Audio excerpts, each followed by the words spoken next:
Hello, hello. And hello to you all. For those of you wondering why we might be late, I'm going to put my hand up and say it's 100% my fault. I had food poisoning yesterday, which was, as I'm sure you can imagine, an entirely horrible affair. It also is not 100% out of my system, as I found out approximately 5 minutes ago. So if I have to run off through the course of this stream, you know why. Just try not to think about what's happening. Yeah, so clearly some other hobgoblins spiked your food, as they do, the treacherous little bastards. Fucking little hobgoblins. So hello to everybody out there. An absolute delight to be with you all, and not in the other room back there where the door is still open, having a sojourn in the toilet. Hey, you know what? It happens to all of us. Yeah, man. Good to be back. We took, for those unaware, we did take last week off because I was down at the Renaissance Festival, which was a super good time.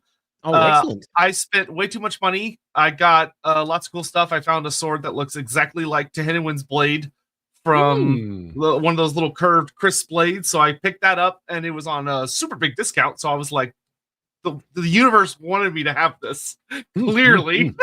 Definitely. But yeah, picked up a lot of cool stuff. I got the full-sized Mace of Sauron that I have to figure out how to hang on a wall because it's gigantic. Nice. It's way too big. I felt like an idiot buying it because I got to the car and tried to put it in the trunk and went, uh-oh, this does not fit in the trunk. So I got to carry the box in my lap the entire way home, which was a 3.5-hour drive. So, well, I hope you had a lot of fun with that. On my side, I just played Dragon Age because I figured new game out, let's give it a go. That's what I did last Sunday. I've completed it now and I enjoyed it immensely. That's good. Good times had by all. I've just picked up Persona 3 because I never got around to playing the upgraded version because it was on cheap this week. So I figured I'd complete that too. I played it a bajillion years ago on PSP of all machines. Picked it up on a PS5 and I've been kicking around in that and having an absolute whale of a time. What an upgrade. For those of you who are Persona fans, the Persona 3 upgrade is astonishingly good. A little bit sad that you don't get a female protagonist as well, much like you did back in the PSP, but I'll live with it. So anyway, yes, super delighted to be here. Are we all good to go? Yeah, I think we are all set to chat about some hobgoblins, which this will be interesting. I'm curious how this is going to go. I'm going to bring up some controversial theories in this one as well. Before we go, the same old things that we're going to start with. Number one, obviously, there's going to be all kinds of interesting chat that you might bring to bear. Super chat in particular. Given the nature of hobgoblins, you may have some questions about them that we might not cover. That's what super chats are for. Bring them in. Share them with us. We'll be taking them with batches as we go. We've already got a few in, as far as I can tell. They all arrived well before I arrived. We'll pick those up first. Be aware we'll be taking them in batches as we go. So what do we have first? Sure, yeah, we can knock these out real quick. Darius, what would you say is the largest greenskin nation in the world? Is in a collection of greenskins. Also, how large do some of the WAs get in terms of numbers? So this is fascinating as a question. Yeah, that's actually a way more interesting and deep question than you may have realized. And hobgoblins are actually kind of the perfect group to talk about because So greenskin nations is a really difficult. Yeah, it's a tricky term for them because of the way a lot of them operate and the way that, they're so aggressive and other races are so aggressive towards them that they tend not to have anything close to reliable borders. And the closest thing we often see to like stagnant nations are below the ground. So even then it's hard to say anything for sure. I mean, if you look on maps, they're never given borders. There's just like a little symbol that'll be like, there's a tribe here, and there's a tribe over here, and there's a tribe over here. What's interesting is that and we'll talk about this with the hobgoblins, they are often kind of considered to have the largest quote unquote nation being the Khanate, but even then it's a nomadic nation, so they don't have settlements, they just roam, which is probably why they're able to control, even though they're not really, such a large amount of space. Kind of like how, when we talked about the Chaos Dwarfs, we're like, oh, here's like the Chaos Dwarf borders, but in reality their empire is a lot tinier than that. That's kind of how greenskins are as well.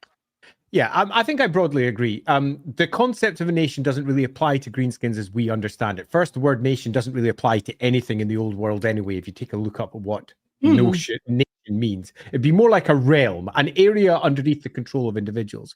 And Hobgoblin, as we will go on to describe ad nauseum very soon, is certainly on paper in control of by far the largest area that any single greenskin can claim in the world. By far.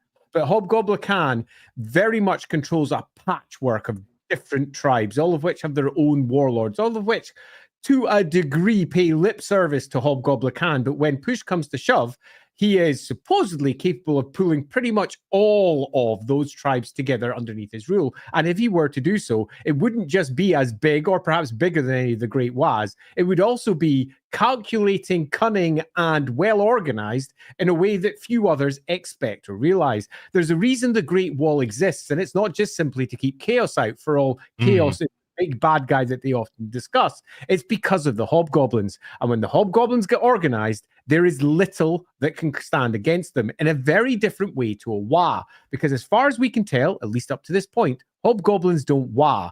Hobgoblins get their shit together. And when that happens, it's not good. So to cut a long story short on this one here, is it the biggest one? Nominally, yes, but I would argue that some of the longer standing, even that doesn't make sense.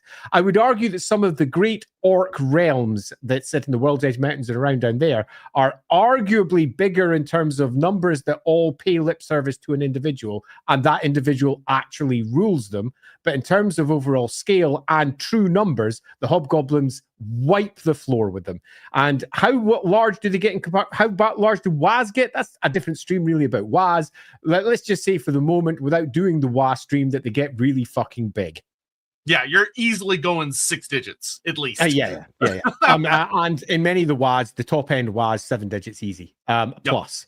They've got to be able to take out entire realms like the Empire, and the Empire has millions of humans living in it by itself. So yeah, it's big. Yep. Cole Patterson, in D&D, the 3 major goblinoids are goblins, hobgoblins, and bugbears. Have bugbears ever been in Warhammer? Do you think a version of them could fit? So, to my knowledge, there's never been specifically bugbears. There were half-orcs, which were a thing. They were. And GW vaguely mentioned bringing them back for the old world, and yet they haven't appeared yet, so I don't know what the situation is there. But I don't believe we've seen bugbears, but I would categorize under that if someone were like, if GW went, hey, there are bugbears, I would go, oh, of course there are. But to this day, I haven't seen any. Would probably be the safest way to answer that. Yeah, bugbears as goblinoids are very much a D&D thing, and there they've stayed. The original Warhammer, which I'm going to get into when we go into our description, picked up the core fantasy species as was produced by Citadel Miniatures, and the most popular ones beyond that. And bugbears certainly were not a core component of that. Thus, they never got ported into the initial version of Warhammer. Because of that, as Warhammer then developed into its own thing and became less reliant on taking stuff from other people, they weren't taking bugbears because they never did to begin with. So the answer to this one is, yeah, no, they have their own species of greenskins. But I'm also, as part of, not necessarily my intro, but certainly during the course of this, going to be discussing what the hell is a greenskin anyway, because there's certainly a question to be answered there. Yeah. Curious. Do orcs have begrudging respect for hobgoblins in terms of martial prowess? Since a goblin is already pretty terrifying, basically being a baboon or a chimp on crack that is smart enough to use proper weapons. No. No.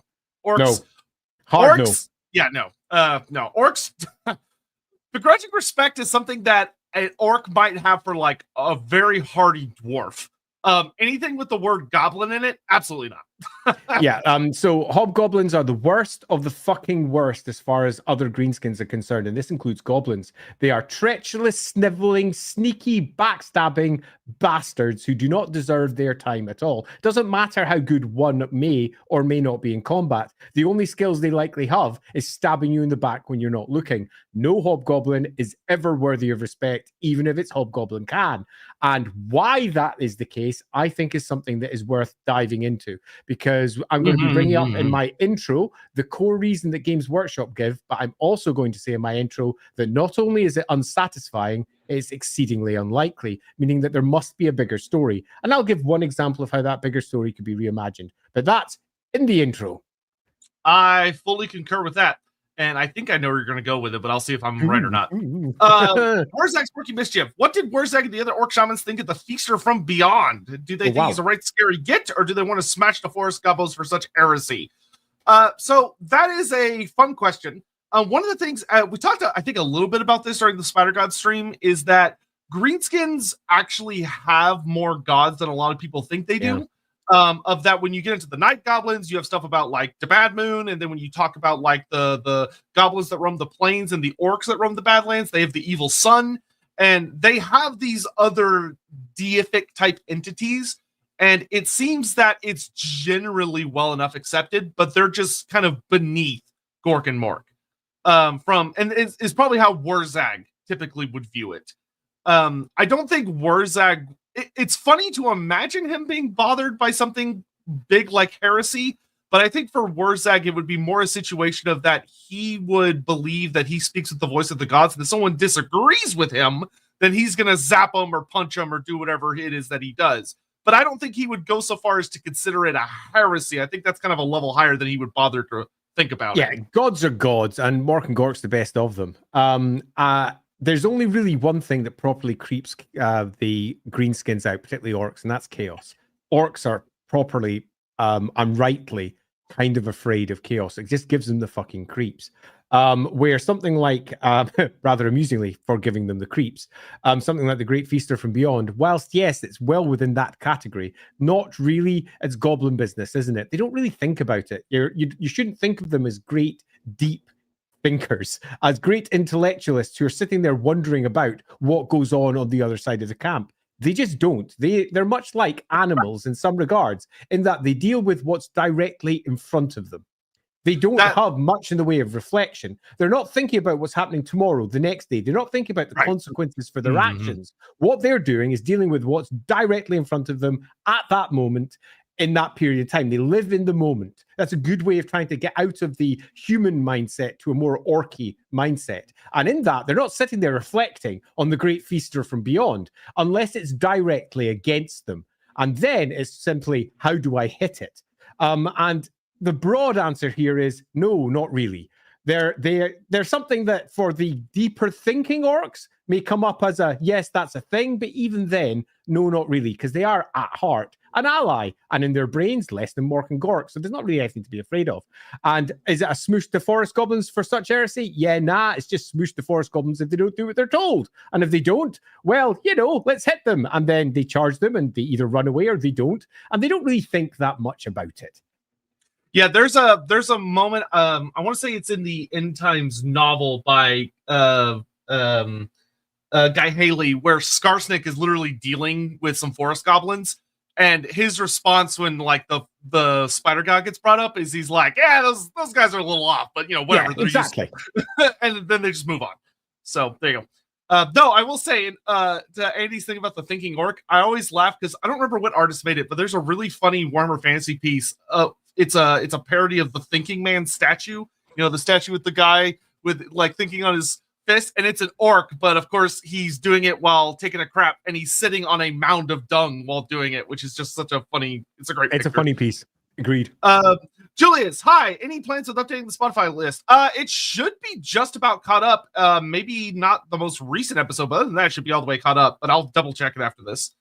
Dylan, Andy, would you make a video / post about what your thoughts are on Dragon Age Veilguard? I'd like to see them. I may do, actually, because apparently it's turned into a deeply controversial game, which I find exceedingly amusing for a host of reasons. And I have a lot of thoughts about the game because for all I don't agree with much of the criticisms, I do think it's a game that deserves criticism, like all games do. The things it does well and the things it doesn't do well. That could be like a good little Patreon post or something. Exactly. And that could be a fun little one aside. So yeah, I'll have a wee think about that one, Dylan, because I have a lot to say on the subject because I've played all the games multiple times. In fact, I've completed Veilguard twice now. So I've got a pretty strong idea of what the game's about. There you go.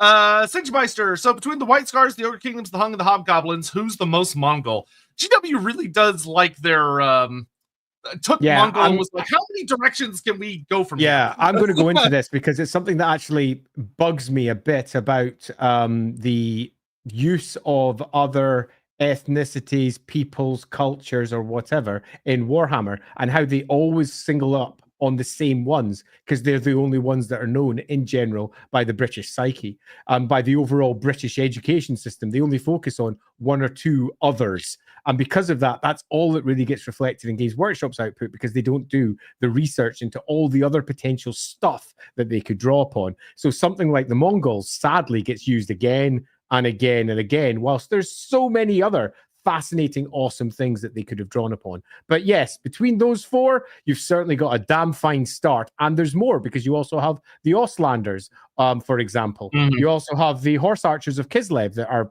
the Ungals. They're also, bloody hell, there are so many of them that are basically Mongols. This is just a start, though. I could go on for some time with it. So cut a long story short on this one. Yes, the Hobgoblins are deeply inspired by Mongols. But hey, at least it got me to read I was reading Mongol Wikipedia page yesterday and today, so there's that. Tiblam, here's my morning offering to the cat ears headphones, Andy. We miss you.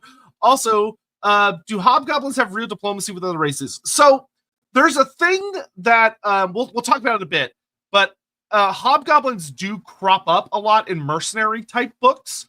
And they've had some very interesting depictions, especially as Warhammer aged and kind of matured a bit. That's something we'll talk about a lot later. So I'm just going to say stay tuned to that, because I want to get through Andy's intro first, because it's going to set a really good grounding to then kind of see. One thing we've talked a lot about on these different streams is a lot of the races that don't tend to get a lot of attention as Games Workshop has gotten older, especially in the last decade to 5-ish years. They kind of started to turn their attention to a lot of these older groups and gone, maybe let's do something a little different. Warhammery. Yeah, totally. Agreed completely. So my answer on that one is again going to be I'm going to be covering a chunk of that as we go. So yes. Drip critic, do the hobgoblins do the rest of the things the Mongols do? Pictures of the art, sciences, trade, etc. So what I will say here is the answer is no, to be flat. But what I will say is that they are very unique among greenskins, which we'll get to. And the thing that you would probably, and I imagine Andy will kind of mention this, is that you have to keep in mind that the hobgoblins are not the actual Mongolians. They are the West's very, especially back, Okay, I'm going to make it bad. They are a medieval times stereotype. A racist stereotype of Mongols.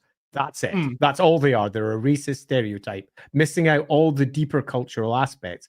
And that racist stereotype got copy-pasted into the early version of Warhammer and never really got updated. So the answer to this one is no, because they're a racist stereotype. But if they're ever developed in any way or fashion at a later date, they almost certainly will take on some, not all, parts and other new things of this and more as they develop as a proper culture. But as it stands, all we have is the bare bones of what they are. But I'll be covering that also in the intro. The easiest way I would put this is go watch Disney's Mulan and how it interprets the Hun culture, and that's basically the exact same thing. Yeah, not wrong.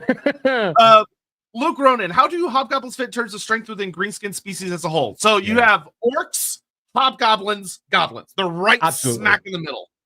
Yeah, and I would also argue that that's a good spread for their intelligence as well, although there is an argument that hobgoblins are by far the most intelligent of them all, but it is an argument. I'll be picking that up in my intro as well.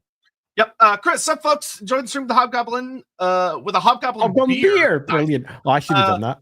Question, have the hobgoblins ever been detailed in any Wolf of Adventure story outside of the bestiary? Yes, they actually feature prominently in the new book by Cubicle 7 called Tribes and Tribulations, which the hobgoblin section is actually pretty good. I actually like it quite a bit. And they also make a pretty hefty appearance in Tarmarcon. But though the Tarmarcon goes out of its way to explain that these aren't true hobgoblins, they're Chaos Dwarf hobgoblins, which are a different culture. Absolutely different. Toss Apprentice. Given hobgoblins are based on Mongol Turks, can they use gunpowder? Not rifling, but fire arrows, fire lances. Not that we've ever heard of. Yeah, as it stands, no, but it's very much something that I think that if the Hobgoblins are ever properly developed as a canet, as the full what the Hobgoblins are, as in separate from the Chaos Dwarves, it's very likely that something like this would be added. If I was writing it, it would definitely be added. But I'm clearly not, nor would I, nor will I ever be. But I do think that it's something that will potentially occur. Yeah, the Hobgrots of Age of Sigmar do use black powder weapons. So I would not be shocked if when they develop the Khanate, they use black powder as well. Viper Wolf praise. No. Wrong dream. No. Thank you for the super chat, Viper. No, please, no. 5178. Has a Hobgoblin ever taken over executive control in a human nation? Incidentally, Andy, how does Scotland this time of the next 4 years? That's a weird. Like, how is it this time? I don't. What? Okay, Biofoot, I have no idea what you're referencing, other than possibly our Parliament speaking out against a particular vote of late and just how awful it was, which our Parliament absolutely did. Thanks, Green Party, you did your job. But have the Hobgoblins ever done this? As far as we know, no. There is no example of this being the case. There is lots of examples of encountering humanity, and it's fair to say that it does not go down well from the very beginning, but it is worth saying no is probably the correct answer. Yes, though Hobgoblins do show up a lot as mercenaries, and they have a very, very mixed reputation. Do fishmen trade with Hobgoblins? Doubtful, seeing as the Hobgoblins hang out in the dry steppes, which are mostly just a big land of plains and a couple of forests, but so probably not. Do we know much about Hobgoblin attacks on Cathay? We know that the Hobgoblins were bad enough that they contributed heavily to why the Great Wall was built. Yep. And that despite the Great Bastion being built, they are still a problem, which says a lot. We have some nice quotations about the Hobgoblins and Cathay in several editions of Warhammer.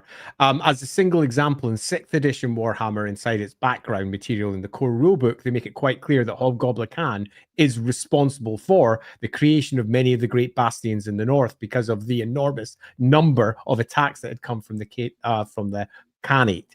It's worth noting, though, that Hobgoblin Khan is not an individual. It's almost a title. It's been passed down from one Hobgoblin Khan to the next. So we're not talking about in recent history this has occurred. This has been going on for hundreds, if not thousands of years. And that is one of the reasons why the Great Wall was built, according to some versions of the background. You'll find, though, that as is often the case with Warhammer, whenever they bring out a new thing, that new thing is what's responsible for everything.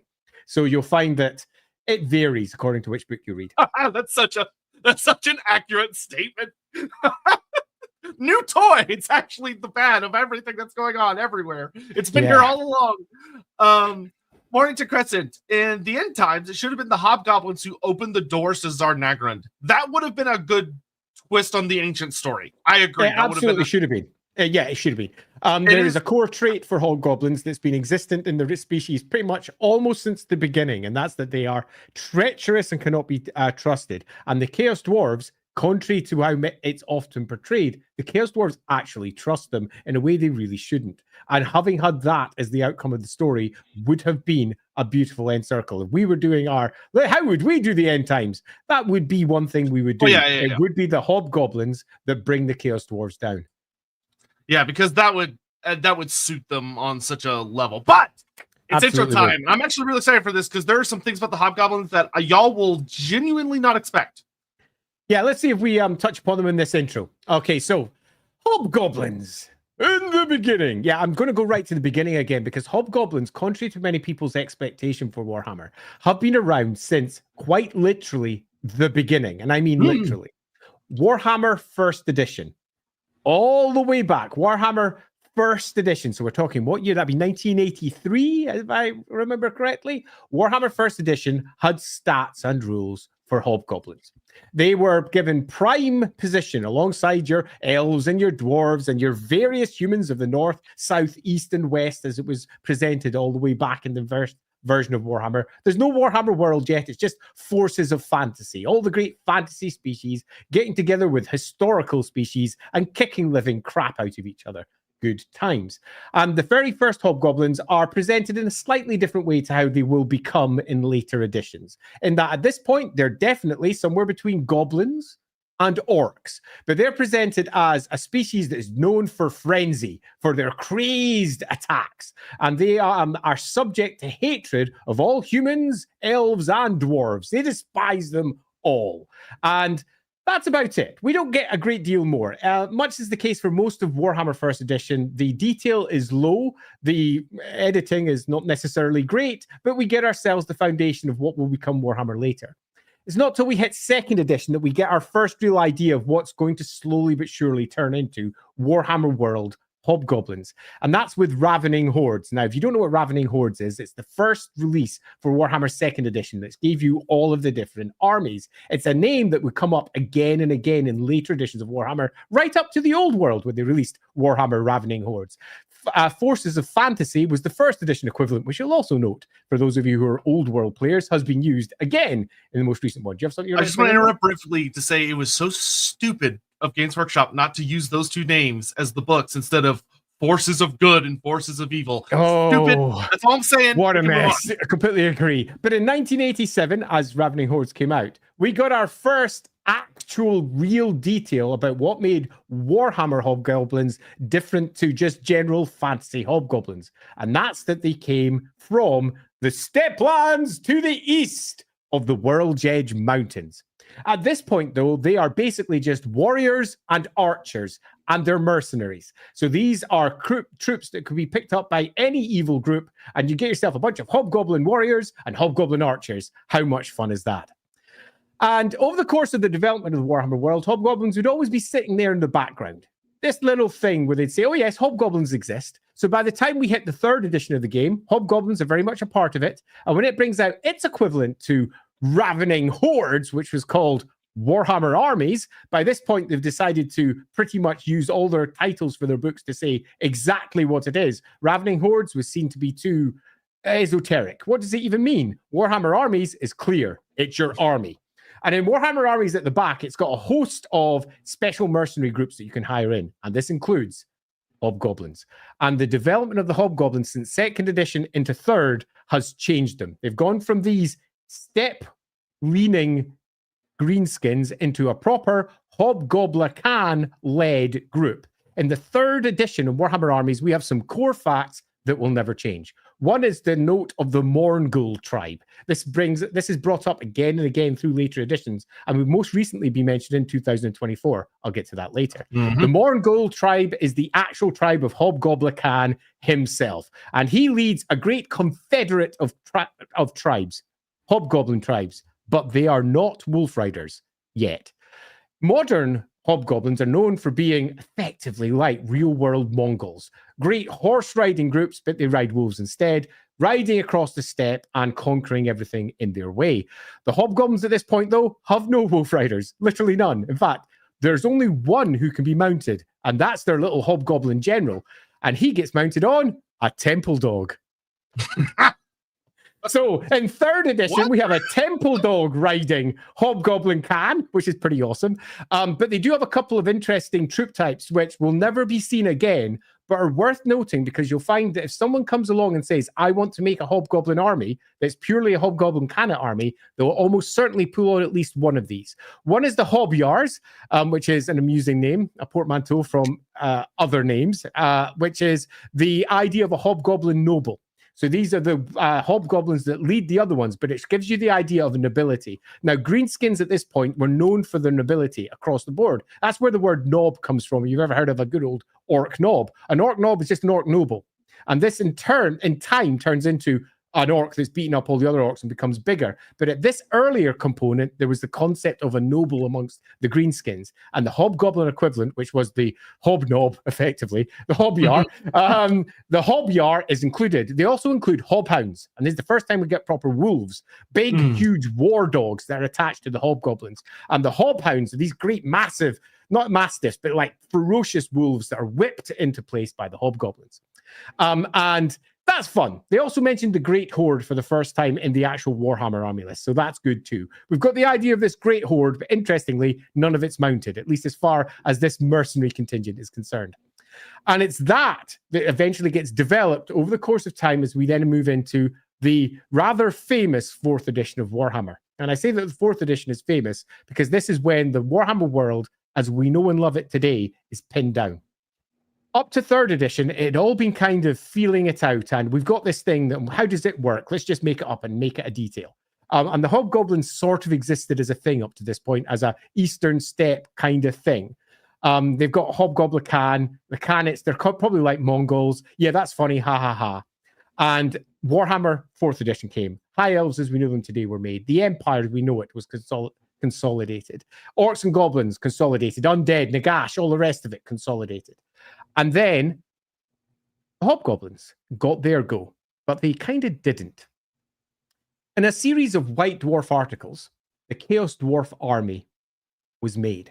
And a host of new miniatures were made for the Chaos Dwarfs. And the Chaos Dwarf army included Hobgoblin slaves, people that the Chaos Dwarves had taken from the Eastern steppe and enslaved into service. And these Hobgoblins were completely different to the Hobgoblins from the previous generations. But they were also the same. They were shorter than orcs. They were taller than goblins. They were lean. They were thin, they were evil looking, filled with jagged teeth, but a couple of extra details were added. Number one, they had enormous hunchbacks on their backs. And this is, I'm going to argue, one of the most important details of their species, because it's marked inside the description of these White Dwarf articles that would later become the Chaos Dwarf Army List. White Dwarf presents Chaos Dwarf Army List. This came out in 1994, by the way, right by Christmas. I remember it really well. I was working for Games Workshop at the time, and it was the Christmas Warhammer release, and everyone was really peeved because they were like, but this is just White Dwarf articles. Why isn't it its own thing? Not realizing that that was pretty much how Games Workshop had built half of its stuff previously. They just hadn't said this was how it was done, and that all the army lists had been previewed through White Dwarfs and then released. But in this case, it was just White Dwarf articles, new material added for Chaos Dwarfs. And this is great. Hunchbacks, it's described as coming from either one of two sources. Luck. Why would that be lucky? Because the Hobgoblins are described as the most cunning, devious, and importantly, treacherous of all greenskins. Treachery is a core component of their society. Turning your back on someone is always considered foolish, and they always go for the back. A front attack is something that they don't like doing. They get scared of that sort of thing. They keep away from it. They prefer stabbing in the back. And all Hobgoblins have got large hunchbacks to protect themselves from this, which then leads to the second reason why it happened. Reason number one is it just sort of happened. They were lucky. Reason number two, natural selection and evolution. Now, if you know anything about natural selection and evolution, you know that that doesn't just take 1,000 years or 2,000 or 5,000. That is something that occurs over the course of millennia upon millennia to a millennia of millennia. Evolution is not a short thing. It's a long-term thing, which leaves you with the Hobgoblins don't know why they have this big hump, but they have one. And it speaks directly to their society. I'm going to pick this up a little bit later because there is something important being discussed here that I don't think Games Workshop's thought about with any great degree at all, which probably should have been thought about. So we've got ourselves these great hunchbacked goblins that stand just slightly shorter than a man. They're really skinny in comparison to an orc, but they're relatively bulky in comparison to a goblin.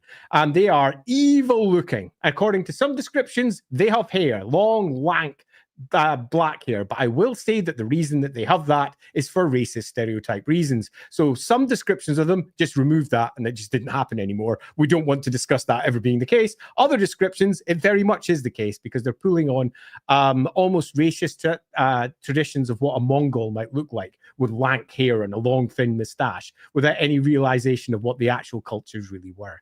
So the Hobgoblins picked up all this detail and became the Mongols, if you will, of the East that had been enslaved by the Chaos Dwarfs. And inside this army list, we get ourselves a couple of fun details. Number one, we get ourselves our core warriors and archers. We also get ourselves, for the first time, our sneaky gits. So all the way back in 1994, the sneaky gits make their first appearance. Now, the sneaky git is the worst, most treacherous of all hobgoblins. Truly the worst of the worst species already. And these sneaky gits are basically just hobgoblins on steroids in that they always stab for the back. They carry long curved blades so they can get around at your back, and they are pretty decent in close combat, which is the opposite of how most of the race has been discussed so far.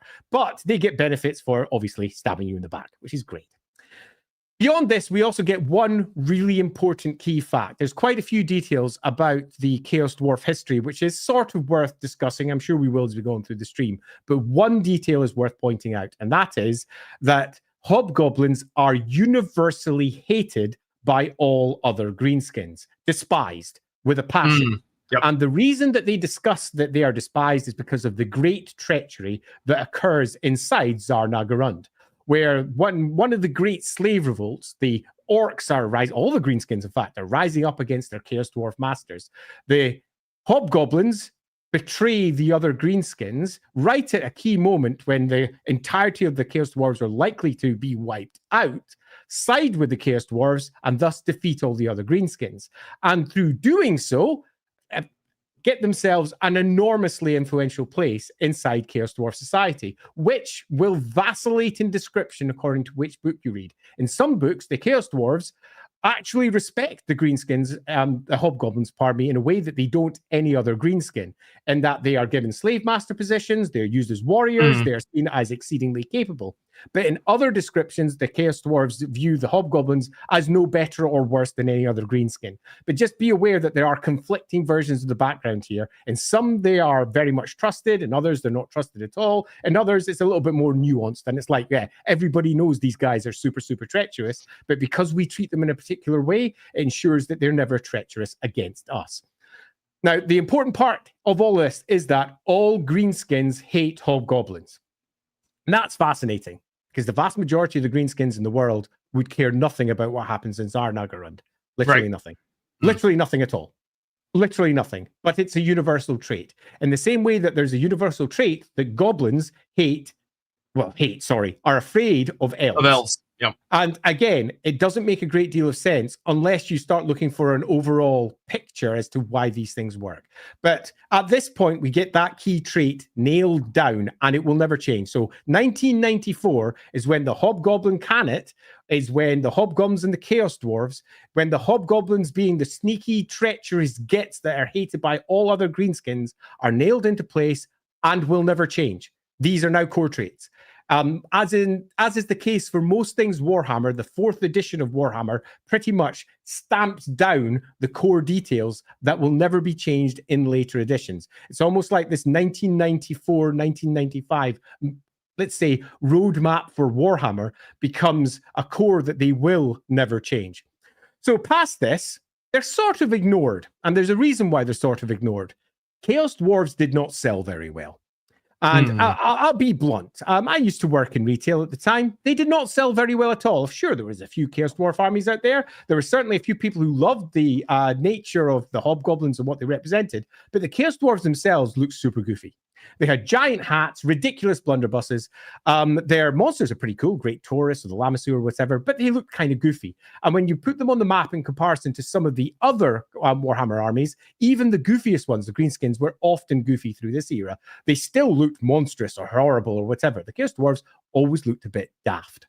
And it's fair to say they didn't sell that well. So by the time that we hit the next edition of Warhammers, we're moving deep into 5th now, and we've got the Dogs of War coming out, you'd expect them being mercenaries for them to be highlighted and brought to the fore. They are not.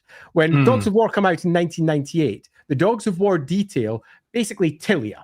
So this is the Warhammer equivalent of Italy, and they reshape it all as this great place of individual warlords and princes fighting against each other with great mercenary bands. And they don't include any hobgoblins in this. Now, the obvious answer to that would be, well, that's because they're in Tilia, really, really far away from there, surely.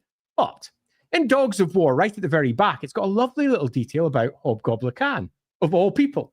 There he is, coming front and center yet again. And in there, it describes Hobgoblin Khan as having an empire that stretches from horizon to horizon, created from all the tribes of the hobgoblins that exist across the steppe. And they are effectively holding that entire area. And Hobgoblin Khan can, if he wishes, bind them all together. And he's described there as the greatest threat that the North holds and the greatest threat to trade routes, because at the back of the Dogs of War, they're discussing all the different trade routes that Tilia have, and they've opened up and how they opened them and when they were opened. And the North was considered to be too dangerous, more dangerous than going through Ogre lands. And the reason it was more dangerous to the Ogre lands is because the Ogres would trade, would be open to working with people passing through, could be bought out. Your Greases of the group, so to speak, where the Hobgoblins were too treacherous. You could never be certain that you could get through. And there we go. That's it. But it isn't quite. In support of Dogs of War, we get ourselves a bunch of really interesting details. And through the course of White Dwarf, one in particular is worth calling out. In 1999, in White Dwarf number 231, somebody check that one up for me, please. 231? Yeah, I'm pretty sure it's 231. They detail Gazrat Khan. Now, Gazrat Khan is a really interesting hobgoblin because he is, in many respects, going to provide a template for what hobgoblins are, because he's the only one in recent editions that we've had detailed. And Gazrat Khan is fascinating because he is a mercenary captain. No, he's not. As you look at it, he's a mercenary general. He leads an enormous mercenary group in Tilia, and it's not small. He is working with the local mercenary princes, being hired by those princes to work for and work with them. And what's included in his great horde of hobgoblins? Well, a lot of things, including goblins and orcs. One of the units is called out the Long Knife Orc Warriors, or the rather oddly Manglar's Mutant Goblins. They're all part of his great mercenary contingent, which is fun. He has an enormous chunk of trolls, the War Trolls of the Grey Mountains, as they're called. They're super fun as well. Goreskull, who leads them, gets detailed in one of the Citadel compendiums. I think it's Citadel Journal, maybe it'll be in the mid-30s somewhere, maybe late 30s, in one of the Citadel journals. And Nick Kime picked up what had been detailed inside White Dwarf and added a whole bunch of details about these war trolls. But to cut a long story short, what we have is possibly the seed to why all greenskins are really deeply suspicious of hobgoblins.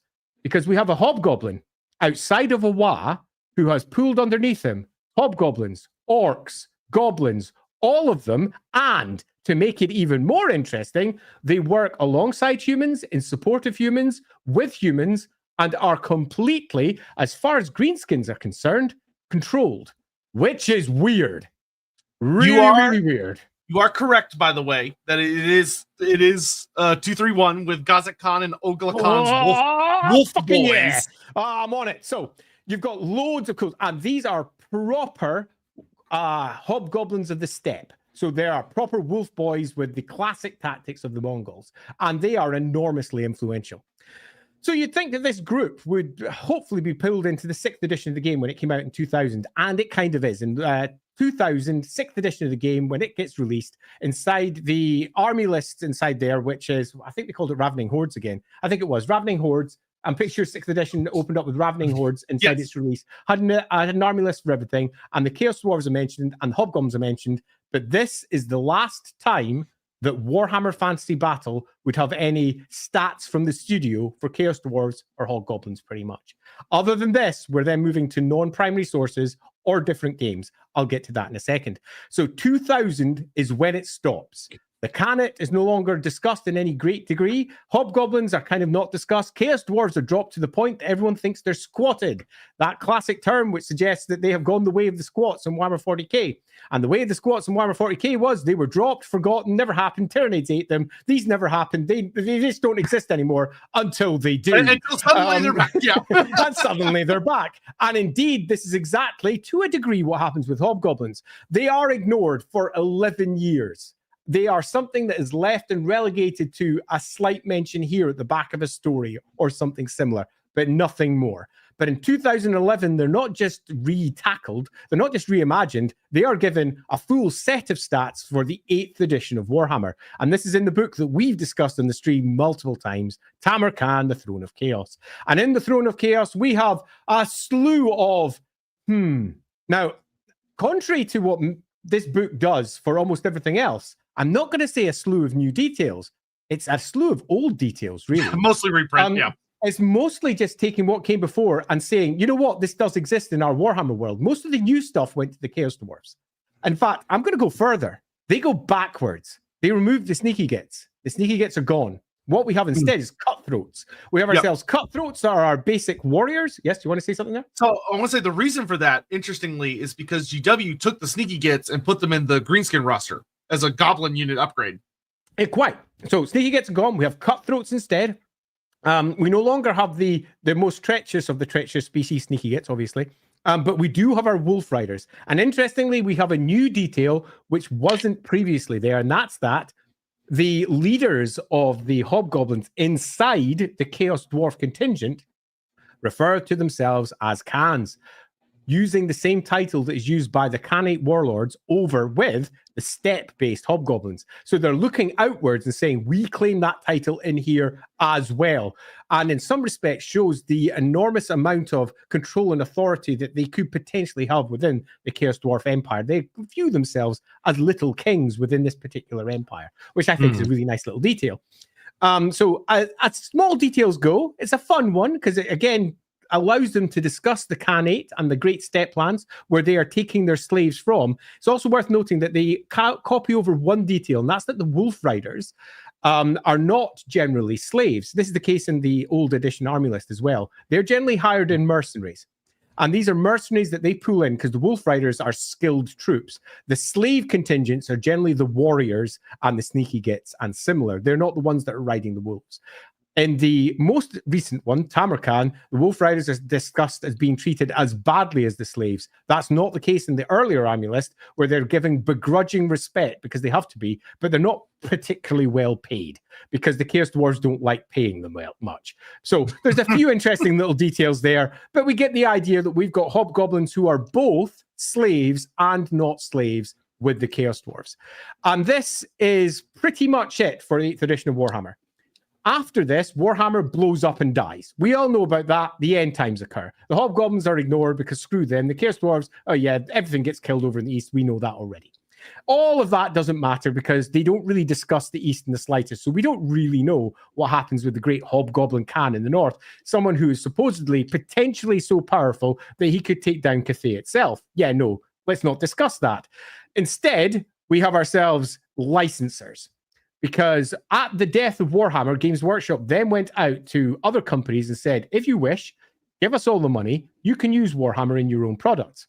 And you can make products for Warhammer. That's where things like Warhammer Total War step in. Things like Warhammer Fantasy Roleplay 4th edition step in, where they can then go, here's all of Games Workshop's properties, and here's some new material for it.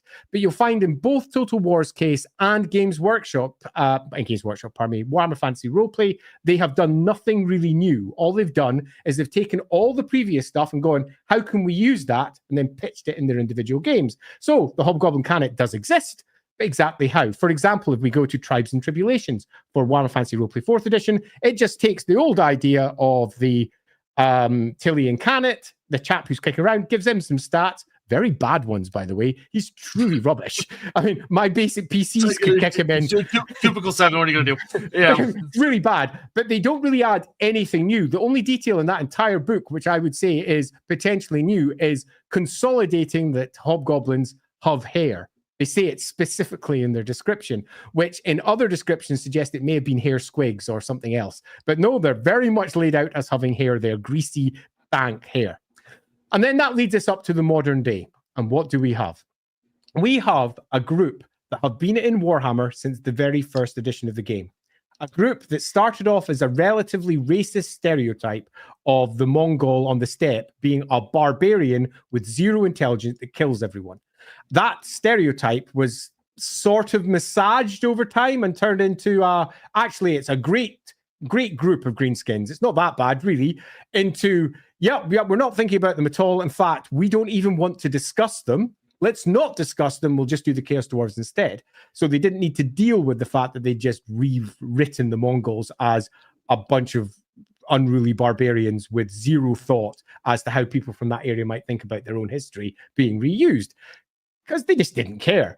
And then from that point, we end up with what we have with the modern licensors, where they have a host of material that's been written over multiple editions of the game, all of which say there's a Khanate, there's a steppe, there's Chaos Dwarves, there's slaves, there's treacherous Hobgoblins.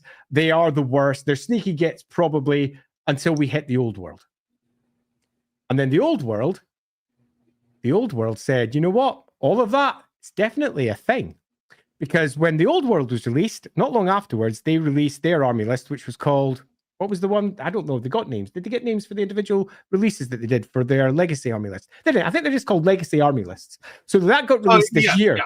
the Legacy Army list. And in there, we have Khans, we have Sneaky Gits. The Sneaky Gits are back as part of the Chaos Dwarf Army list. The Chaos Dwarves are marked there with Khans, Sneaky Gits, Wolf Riders, the lot. It's all there. Everything that had been discussed previously is in the old world. The only thing that they doesn't include is what sort of greenskin are they? And that's what I'm going to finish my intro on.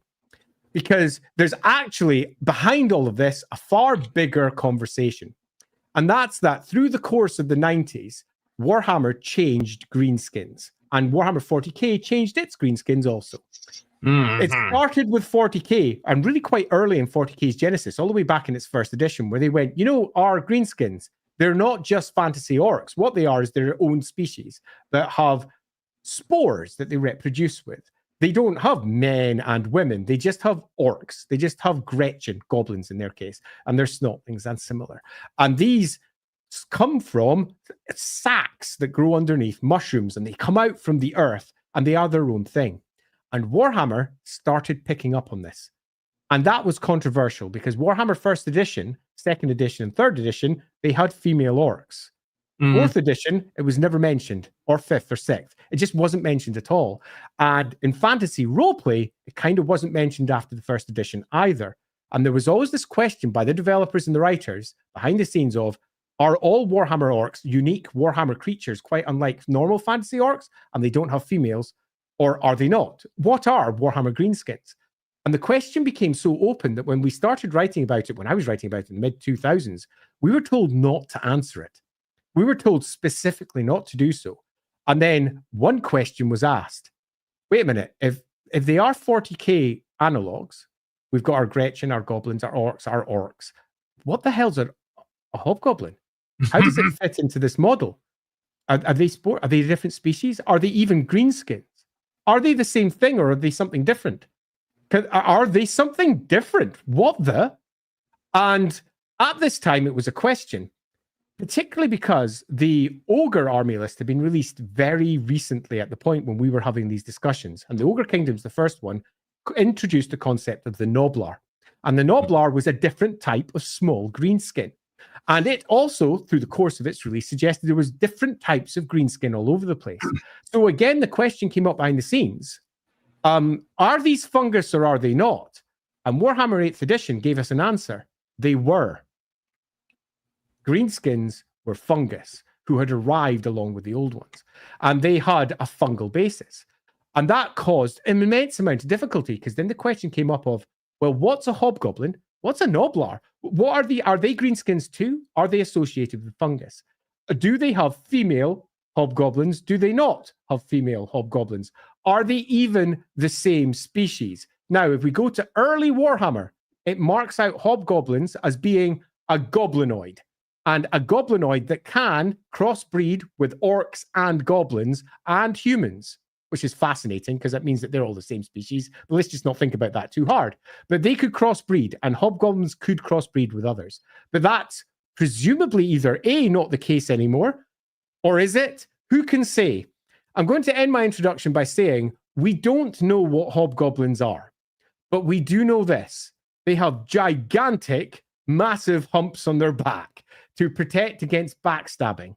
They have shown an enormous amount of evolutionary difference in comparison to any of the other goblinoid species. If you wanted to have an immediate first answer, let's open with controversy. Let's open with me just saying, how about, let's open it a bit more holistically. Let's view it from a bigger picture. Okay. Hobgoblins are not normal greenskins. We can say that for certain. And they are hated by greenskins for being something that they shouldn't be, as is often marked as treacherous. The greenskins as a whole are also something that the old ones apparently didn't want in the world. So perhaps the hobgoblins are the answer. And with that, I complete my intro. Hey, done in exactly half an hour. Yeah, you're right. Yeah. So there are a couple of little things I want to add, but I'm going to do the super chats first.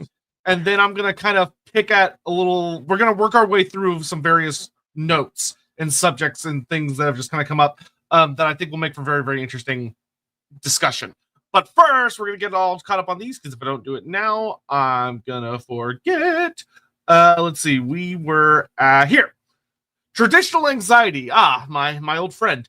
If orcs have a natural revulsion to chaos, do hobgoblins also share this revulsion?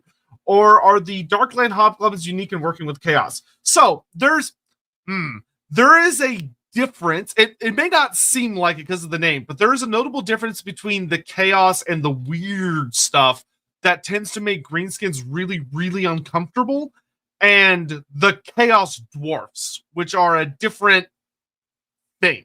They're similar, but there are notable differences. One of the things that's interesting about greenskins, when you delve into deeper lore with them, is that greenskins are a very superstitious species, which can sound like a weird word when you look at like Warhammer Fantasy. Like, how can someone be superstitious in the fantasy world when like practically everything is actually real? But greenskins have a notable habit of, if something does not follow like the natural laws of the world, it can spook them pretty bad. Whether it's like spiritual undead or demons or like things that mutate and cause, really, greenskins don't like that shit. They like when things I'll just drop in a very quick comment on that. Consider greenskin superstition like classic literally inbred, as in it's a part of your innate things, fear of spiders. Most humans and most kids have a fear of spiders. We, when we're children, have neophobia, fear of anything new, because we're afraid that it might be poisonous. It's built into our genes. And similarly for orcs, anything that's weird and magical is immediately something that they veer away from, as effectively written into their code: watch out for magic shit, it will kill you. So it's not weird at all in the slightest. It makes a lot of sense. It manifests as superstition, but in fact is nothing more than inbred concern for magical shit, which makes sense because you'd want to stay away from that if you were a young orc. Yep. It also makes you wonder about what their creation was intended for. But moving on. Moving on. Vibrant Wolf. Do hobgoblins have goblin slaves? So the Khanate itself, there are very vague mentions that the Khanate will capture people and often sell them like to the Chaos Dwarfs or to some of the Chaos tribes that are up in the north that they have very tumultuous relationships with. But generally speaking, they seem to, if they're going to capture you, they're either going to eat you or they're going to sell you to somebody else. So I'll go further than that. I'll say that we only have one clear example, and that's, well, from White Dwarf with Gazak Khan himself. And Gazak quite clearly has goblins in his army. So they are a component of their army. So do they have goblin slaves? I mean, if they have slaves, the answer is almost certainly yes, they will have goblins. Goblins to them are just shorter things that they can easily bully into place. Got to remember, a core component of hobgoblin psyche is treachery. Anyone who isn't treacherous is deemed with deep suspicion. You should always be out for yourself. And being out for yourself means using other people. So using goblins, absolutely. Yeah, which there is an irony in that I actually like a lot, of the idea that the hobgoblins have such an innate sense of treachery and of an individualist look at society, that to them, someone that is not attempting to take advantage of a situation is worrisome. Like, that is a genuine threat that is noticed by them, which is a very interesting perspective for them to have. It's funny, but it's also genuinely interesting. Yeah, and it's also innate. It's a part of their character. In the same way that human society, we are by nature, we are innate a social group. We work at our best working in groups, and if we are isolated, tend to go a little bit insane. We go a bit weird. Hobgoblins, similarly, if they're not looking out for themselves, they go a bit insane and a bit weird. They are entirely self-motivated. And that being the case, they are very unlike most greenskins, who their very component parts are band together, find the strongest, follow strongest. They're almost anti-greenskin, and that in many respects shows why the other greenskins view them with such contempt, because they are contemptuous. They are utterly unlike what a greenskin should be. They're almost anti-greenskin, even though they demonstrate many of what we on the outside would see the same traits. You go, well, goblins are treacherous, aren't they? They're out for themselves. Yeah, but they band up. They form small Waa's, even they're little Waa. They band up under Mork and Gork, and I think in some respects as well, it speaks to are Mork and Gork core components of their society? Later writers almost certainly will say yes, but as it currently stands, the answer is no. They're not mentioned anywhere. Yeah, With any great strength. I actually do want to dial in on this for a second of that. There's a really interesting amount of theorizing you could do when it comes to what Andy said that I love and really want to dial in on is that the greenskin or the hobgoblins are anti-greenskin greenskins. And they take that to a very interesting level of one of the things that's talked about in the Tribes of Tribulation book is that the hobgoblins, and this actually is reflected as well in the Tarmacon book when it talks about the Wolf Riders. For greenskins, they're very good at following orders and using advanced tactics, which is something that regular greenskins are like shitty about. Like they're horrible at it. Like they're constantly like infighting and bickering, and it makes like, you know, the one orc Gorbad Ironclaw who can actually issue them orders that they'll follow like a devastating into the world tier bad guy. Whereas for the hobgoblins, it's more natural. Like, despite the fact they're such hardcore backstabbers, they actually work in groups really well together. Yeah. I'm going to reinforce this. This is something that Tribe and Tribulations picked up from the White Dwarf articles with Gazak, because it's how he's portrayed. And interestingly, he is portrayed as someone who was not capable of holding off against Hobgoblin Khan's might. He was kicked out. Because he just wasn't as good as them. And he's come out and become one of the most important figures in the West from his perspective of East. An extraordinary general who is capable of mustering greenskins under his banner. And that is not anything but the norm from where he comes from. And under his banner, orcs, goblins, trolls, the rest. And they are all working to his command. And I think that that is in and of itself fascinating, and also from the greenskins perspective, deeply worrying, because greenskins don't marshal in that way. They just don't do that unless there is an extraordinary individual. And it appears to be the case that when hobgoblins are concerned, they are the extraordinary individuals.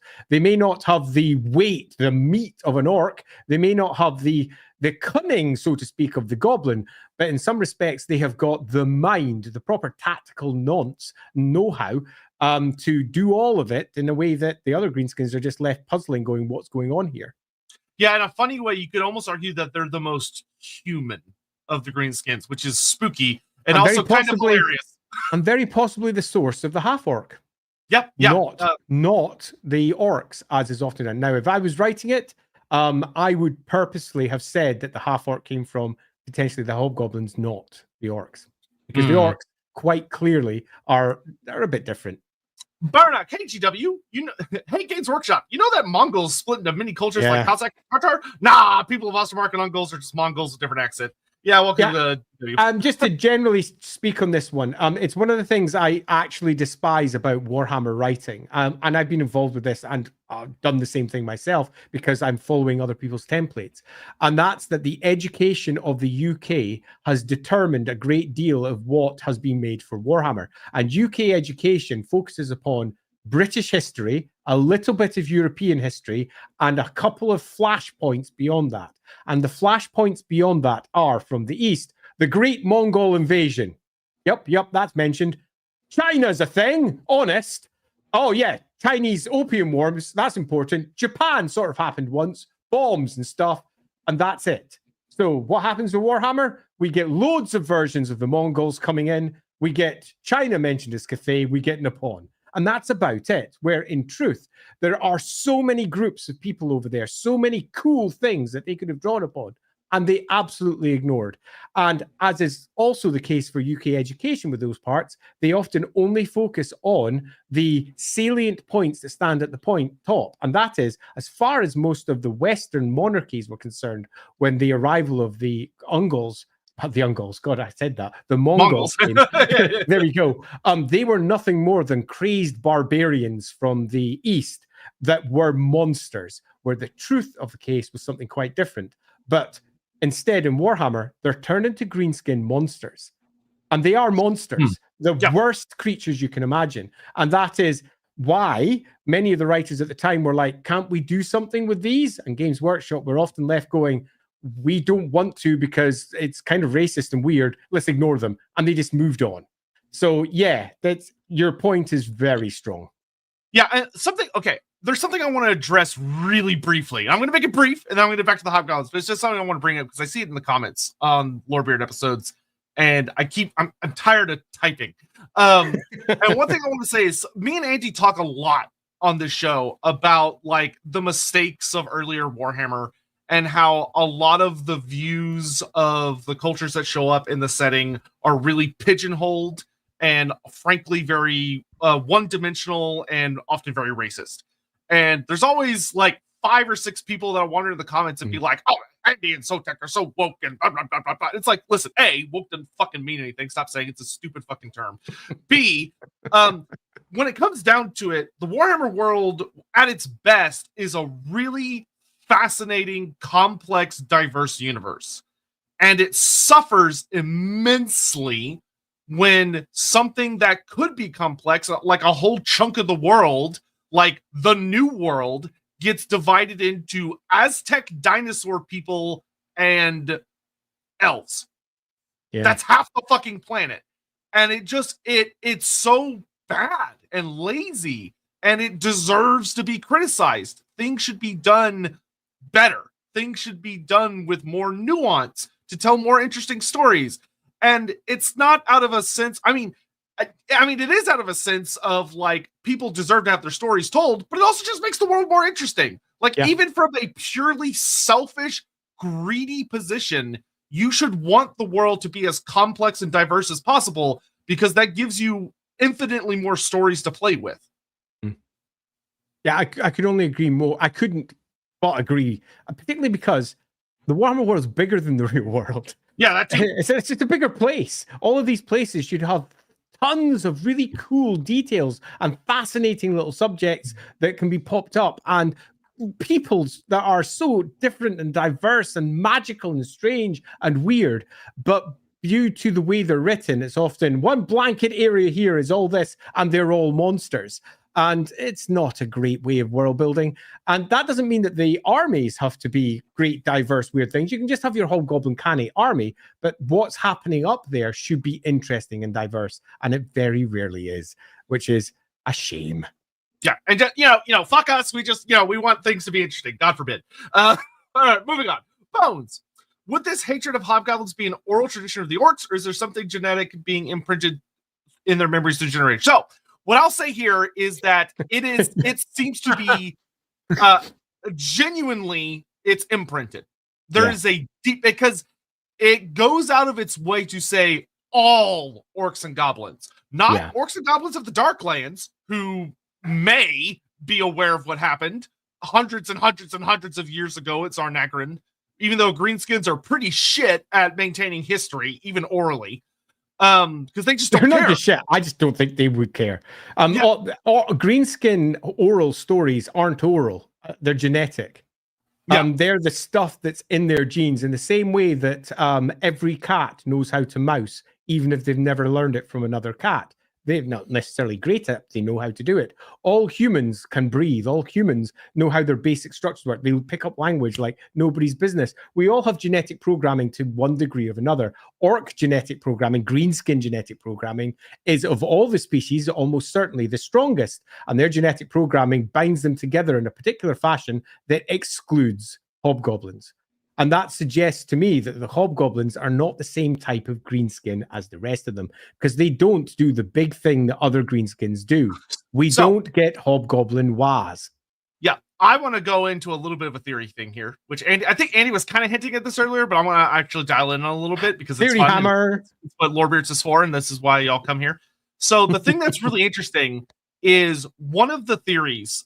So greenskins, once again, all greenskins apparently hate hobgoblins. We're not just talking orcs. We're talking orcs, goblins, forest goblins, night goblins, snotlings, if they're capable of paying attention for that long, noblars. Like, greenskins are deeply uncomfortable with hobgoblins.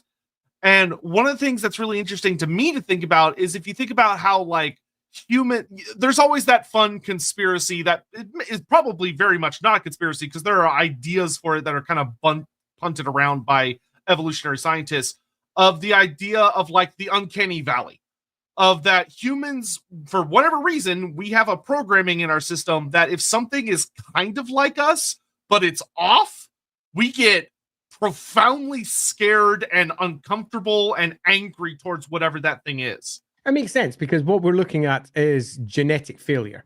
So when something comes out wrong, you look at someone, you say there's something wrong with their genes. They're not made the same way. I don't want to breed with that person because that may be passed on to my children. It makes me uncomfortable. It's basic genetics at play. And the orcs have somewhat the same thing, but in a slightly different way. Because their genetics work differently, presumably according to how they reproduce. And greenskins do not like hobgoblins. Yeah, and like Andy said, hobgoblins have to every writing, and I double-checked everything over the last 3 days, have never had a WA.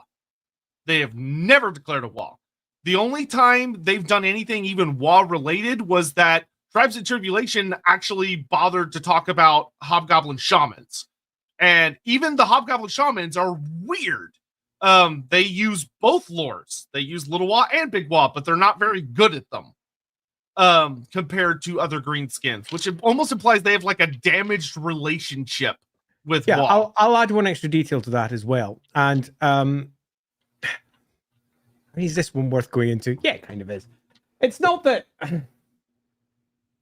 No, you carry on with your one. I'll sit in this one. Okay, sure.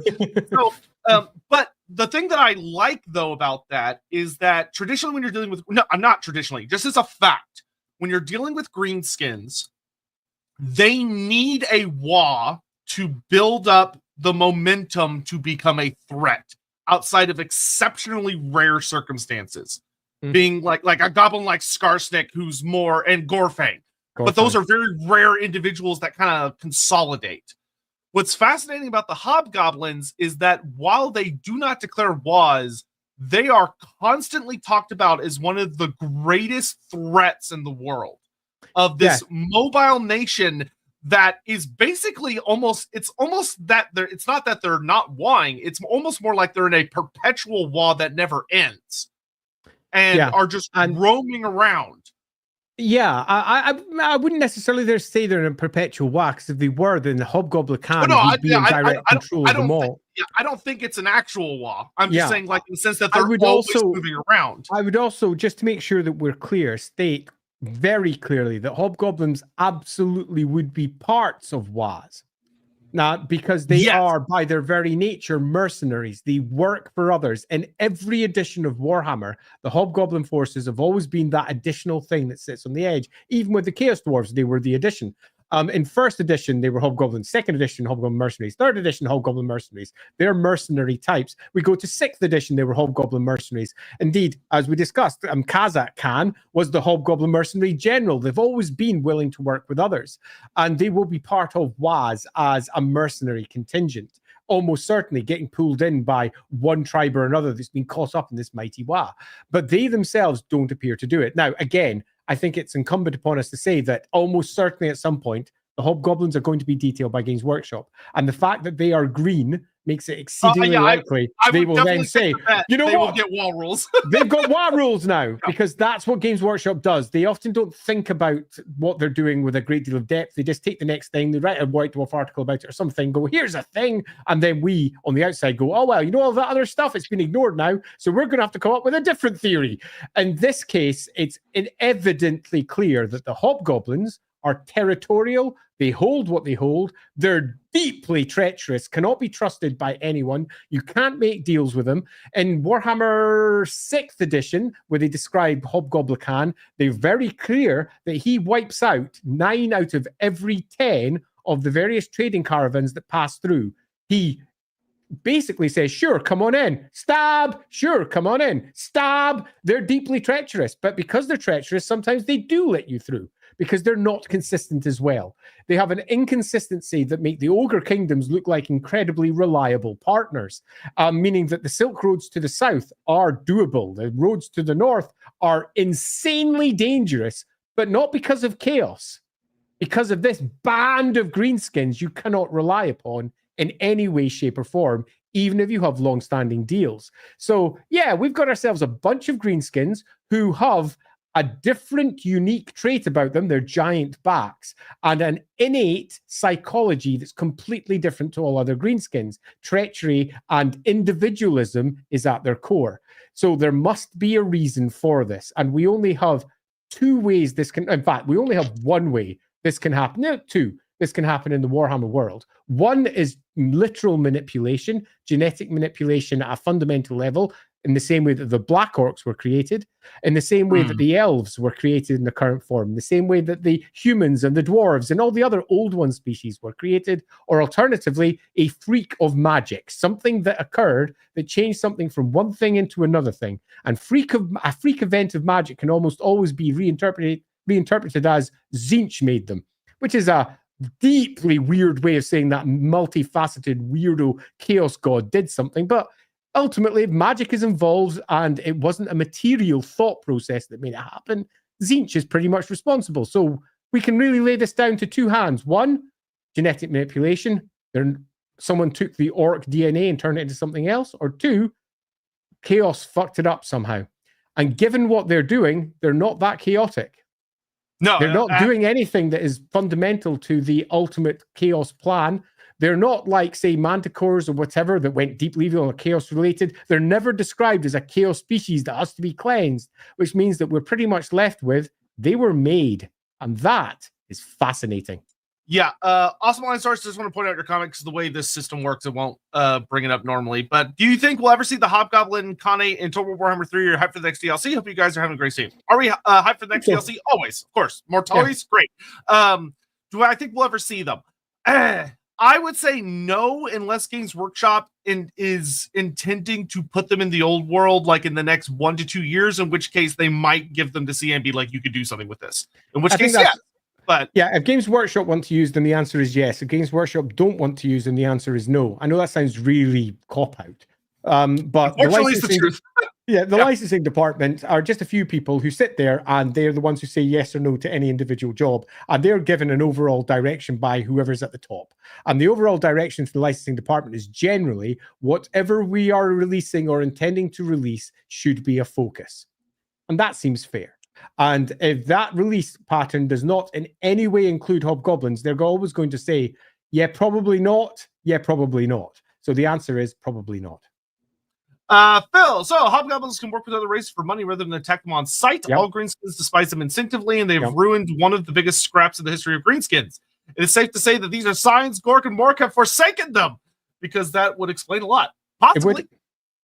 So I kind of regret that Trials and Tribulations gave them access to the lore of the Little Wa and the lore of the Wa, because it gave a really good potential story a quick cutoff. And that the potential story could have been, yeah, they have nothing to do with Gork and Mork at all.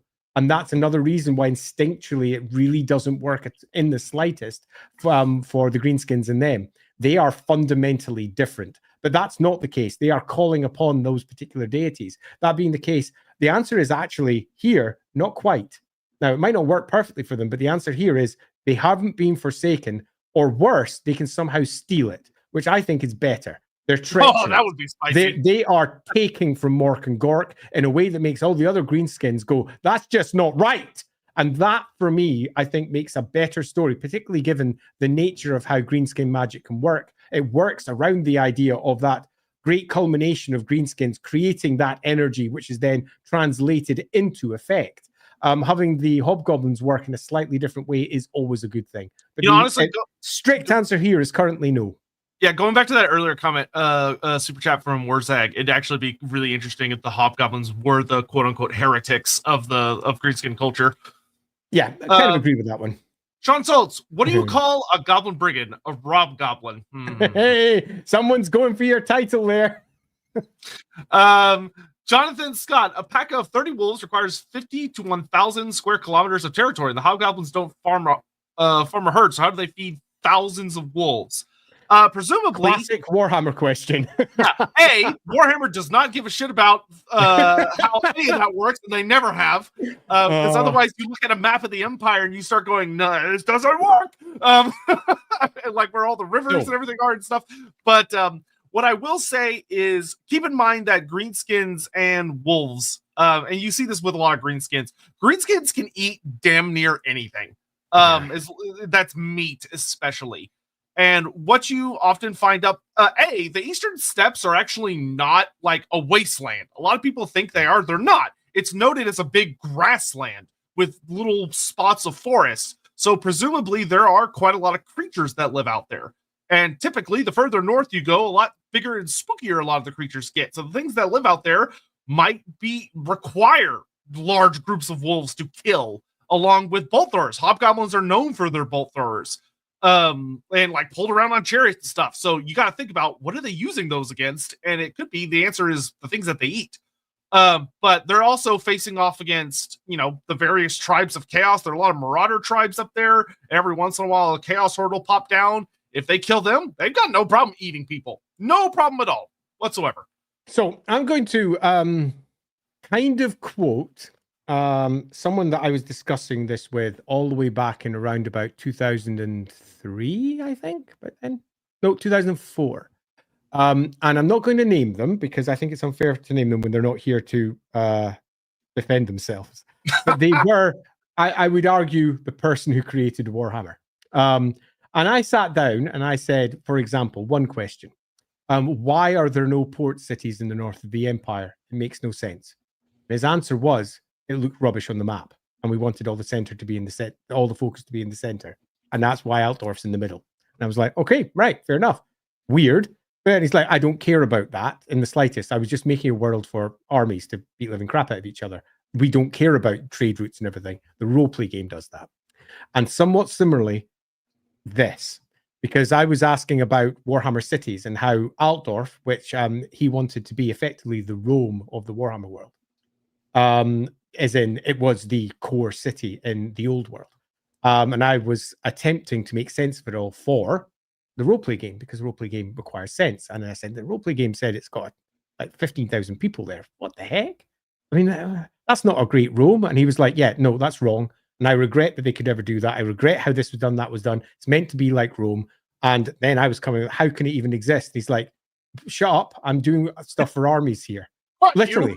This is Yeah. for armies. This doesn't matter. We want great armies going to war. We want the great stories, the great imagery. The world building is less important than the awesomeness of it all. It was a different form of world building that they were going for, where the roleplay game went for the detail. So for the fantasy battle side of things, that sort of detail just doesn't matter to the creators, or at least to that creator. They were not interested in the slightest. They left that for others to worry about when they were writing stories or trying to make sense of it all in the roleplay game. Sadly, that was me, because then in the roleplay game, I had to go and make sense of this sort of thing, because I had to say, this is how it all works.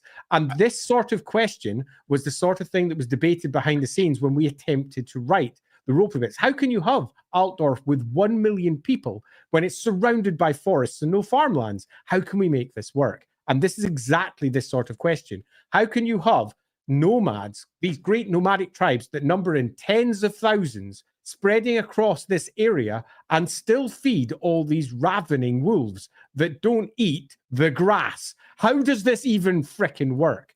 And the answer to this one is, it actually doesn't. So we have to come in and start filling the gaps. That is what we do.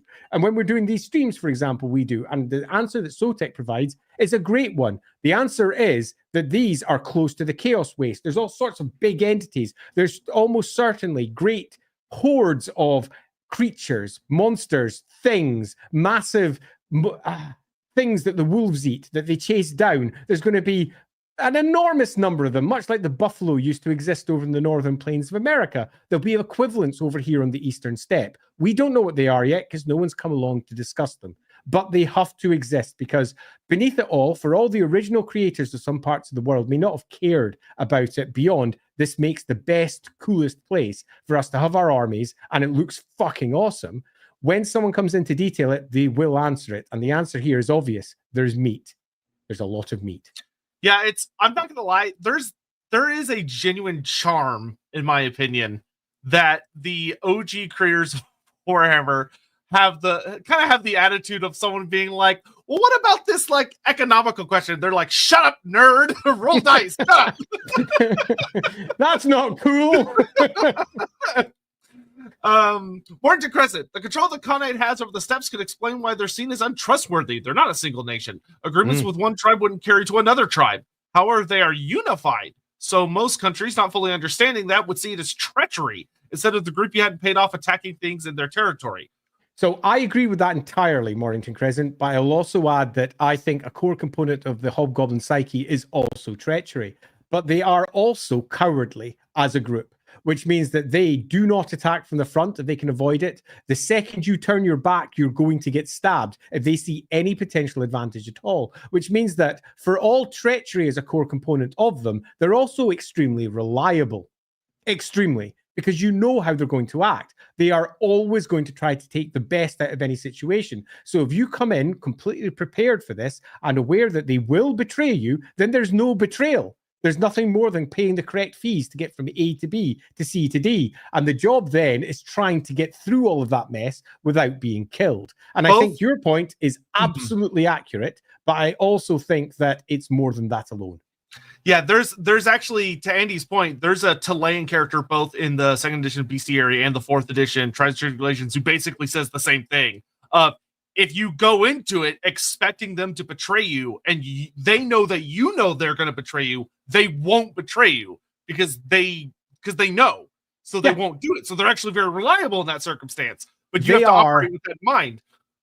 There's a reason that the Chaos Dwarves absolutely subjugate them, and it's said in every edition consistently, and that's that the Hobgoblins make exceedingly good slaves because they are servile by nature. They do what they're told, but the very second you give them the slight chance, and it has to be a real chance, of getting out of their situation, they will take it if they think it can succeed.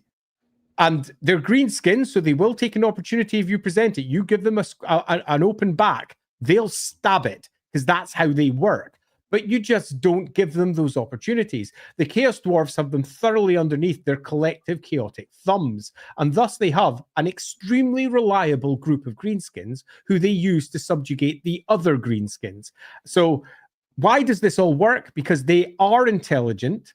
They have a capacity to reflect upon their actions and whether they will succeed or fail. Other greenskins don't have this. They just look at a thing that's in front of them and act. The Hobgoblins think, this might not work. I'm not doing this. Where their great fear comes from. They only gain confidence when they're in a position of surprise. That is when they shine. That's honestly, I think, the most brilliant thing about like the Khanate as a nation, essentially, or a realm, is the idea that you would think that many Hobgoblins all together roving around as all these different tribes that for hundreds of years have now been a actual united force, surely they would fall apart. Like they would constantly be backstabbing each other and collapsing in on itself, but they don't. And it's because they understand one another and they have a system where, despite the fact that they are by definition the most treacherous, they are also the most reliable. Yeah, which is a really odd way to think, given just how generally they're perceived as the most evil of all the greenskin species, the goblinoids as they used to be called, because they are utterly merciless and self-centered. And that is true. Orcs are oddly reliable. Goblins are oddly reliable in how they work, where because of their ability to have foresight in many respects, deep thinking in some regards, they are unreliable. They will be thoroughly on your side forever until they're just suddenly not, because that opportunity has arisen, one perhaps of their own making. And I think that there is one other aspect to Hobgoblins that we should consider here. If they have such an ability to deeply reflect and consider the ramifications of their actions, they are sniveling, horrendous, terrible little creatures who have this capacity for thought, then that thought will manifest in other different ways. Humanity, for example, as we're seen as a species, we have this great capacity for thought and reflection, which we turn it into things like art. Every species has their own versions of art, whether it may be crude songs or whether it's effigies to their gods or whatever. It suggests that the Hobgoblins would have, of all the greenskin species, the greatest repository of art, because they themselves are thinkers in a way that the other greenskins aren't. They're not just simply attempting to praise their gods or fashion a simple weapon. They've got something else going on. on. So that suggests that if we were ever to detail them as a broader civilization, there's a lot of areas we could go to build something uniquely hobgoblin in terms of a greenskin society, because they've got a different mental outlook to the rest of the greenskins. Yeah, something to reinforce that last little thing that Andy said, just to reinforce that, to make it clear to people that aren't super familiar with regular greenskins about what makes the hobgoblin so fascinating, is that if you deal with a regular goblin, if a regular goblin has the opportunity to backstab a fellow goblin, he's not going to think about the consequences. He's just going to do it. That's what animosity is all about. Yeah, the Legion of Starscreams. Exactly. That one. Yeah, there's no Megatron. It's just Starscream. For those of you who are Transformer fans, that's perfect. They're all Starscreams, every last one of them. But something you'll see a lot, and just constant reinforcement in orc and goblin stuff is that goblins and orcs do not think of the consequences. They don't think ahead. A goblin, if there's an opportunity to kick somebody while they're down or backstab a fellow, they're going to do it. We're not thinking about how it might be a problem. Orcs, if something challenges them or they have the ability to bully something, they're gonna fight. They're not gonna think about it. Hobgoblins think about the consequences. They think ahead. They won't go for it if they think that it could possibly come back onto them. Yeah, look at their clever treacherousness that brought about the downfall of the uprising of the slaves during the entire Chaos Dwarf mess. They purposefully timed a betrayal of the Greenskins, all of them at the right time, and they did it as a group. And they betrayed the entirety of the Greenskins, switched sides, and brought the slave revolt to an end, guaranteeing them a better position within the slavery uprising. Now, the alternative would have been that they stuck with the Greenskins, the whole thing would have collapsed, and the Greenskins would have bullied them into submission. So instead, they went, nah, fuck it. We're going to get the Chaos Dwarves to be our best mates. And they secured themselves a better position through doing so. It was a calculated maneuver. Now, the idea that that single calculated maneuver somehow ingrains itself into all Greenskins from that step forward is clearly nonsense. It's a lovely story, and I'm quite convinced that inside, for example, the Chaos Dwarf slave pens, it's exactly the story that they all believe. They would 100% believe that. The Hobgoblins suck! They suck hard because they're the ones who are subjugating the Greenskins again and again and again. But in terms of the overall orcdom, goblinoid kingdoms or whatever, they just wouldn't care at all. So clearly there's something a bit deeper going on. Yep. Darius Rose, should I be concerned if my smile looks identical to Gorda's backstabber? Yes, you should, because your mouth should not be smiling that wide. Please see a doctor. Yeah, quite. Yeah. If you've got a full face half moon grin, please see a doctor. Ricky Chapman. We made a shield out of a hobgoblin backbone plate during a Wolfram game. We left it in a great Taurus's mouth and ran while it was choking on it. As you do. Love it. That's a great use of all of those things. Good job. Darius Rose. How does the Khanate deal with the Warriors of Chaos and Chaos invasions? How is the Khanate kept together in spite of living so far north? So, great question. So this is actually directly addressed in Tamarkan. Where Tamarkan, as you're reading through the big story, there's a section where it talks about when he arrives on the eastern steppes, and he's working his way down towards the eastern side of the Mountains of Morn, also known as the Ancient Giant Lands. And what it talks about is that the Khanate initially genuinely considers challenging him, which if you think about how fucking huge Tamarkan's horde is at this point, because he hasn't suffered all the attrition. He's at like full power, and the Khanate looks at him and thinks about it because they're that goddamn strong, and they decide, nah, it's not our fight, and they just move out of the way, which is one of their best advantages and allows them to be so annoying to Chaos. Is that if they see a Chaos horde that they decide, they're not going to take them on head on, they never do, but if they're not going to harass them and use really clever tactics, then they just move out of the way. That is how they've survived for many, many, many thousands of years. And it makes them really fucking good at what they do.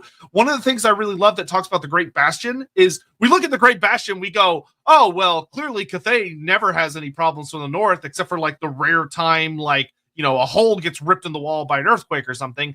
And that's not true. The Hobgoblin Khanate has gotten around the wall. It talks about that the wall is so big Cathay can't defend all of it simultaneously, and the hobgoblins keep eyes on it. And if they see a section that doesn't look like it's being guarded well enough, they just use greenskin shenanigans to scale parts of the wall, climb over it, raid the lands, and then run back and jump back over and leave. Because they're just annoying little shits. So Darius, the easiest answer is they are a mobile community, and they can engage or not engage where they wish, and they are mostly using giant wolves to be a part of their movement options, and they're fast, far faster than horses, meaning that the heavily armored Chaos Warriors et al. Just are too slow for them. They can just go. It's not easily pinned down. Unlike the vast majority of civilizations where you've got yourself a core position you can always attack, a capital or something similar, a great conglomerate, something where everything is built, consumed, used, and things are made. They don't have that. They're constantly on the move. So the answer is they just go. Yep. Adam, maybe hobgoblins are the equivalent of goblin black orcs, goblins that Chaos Dwarfs made that spread to the wider world. Could be. I don't think so. Because they predate Chaos Dwarfs as a concept. So I think that if we are going into mad theory land, they are exactly that, as in they are an equivalent to Black Orcs. They appear to be something that is different to everything else, and so much so that all the other greenskins are appalled by what they represent. Somebody messed with treacherous. And that being the case, I think there are only two potential answers for where they probably come from. Mm-hmm. But we can get to that in the end as a crazy, summation or something. Shouldn't be that hard of a guess if you've been showing up to any of our streams, though. It won't be hard at all. Although I will offer one deeply controversial option. Oh, that'll be fun.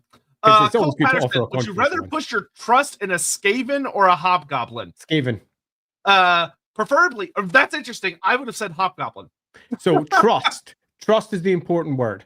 Trust Skaven. Skaven are basically a hobgoblin, and its nature is like Skaven on steroids. They're much, much less trustworthy. They're much more likely to betray.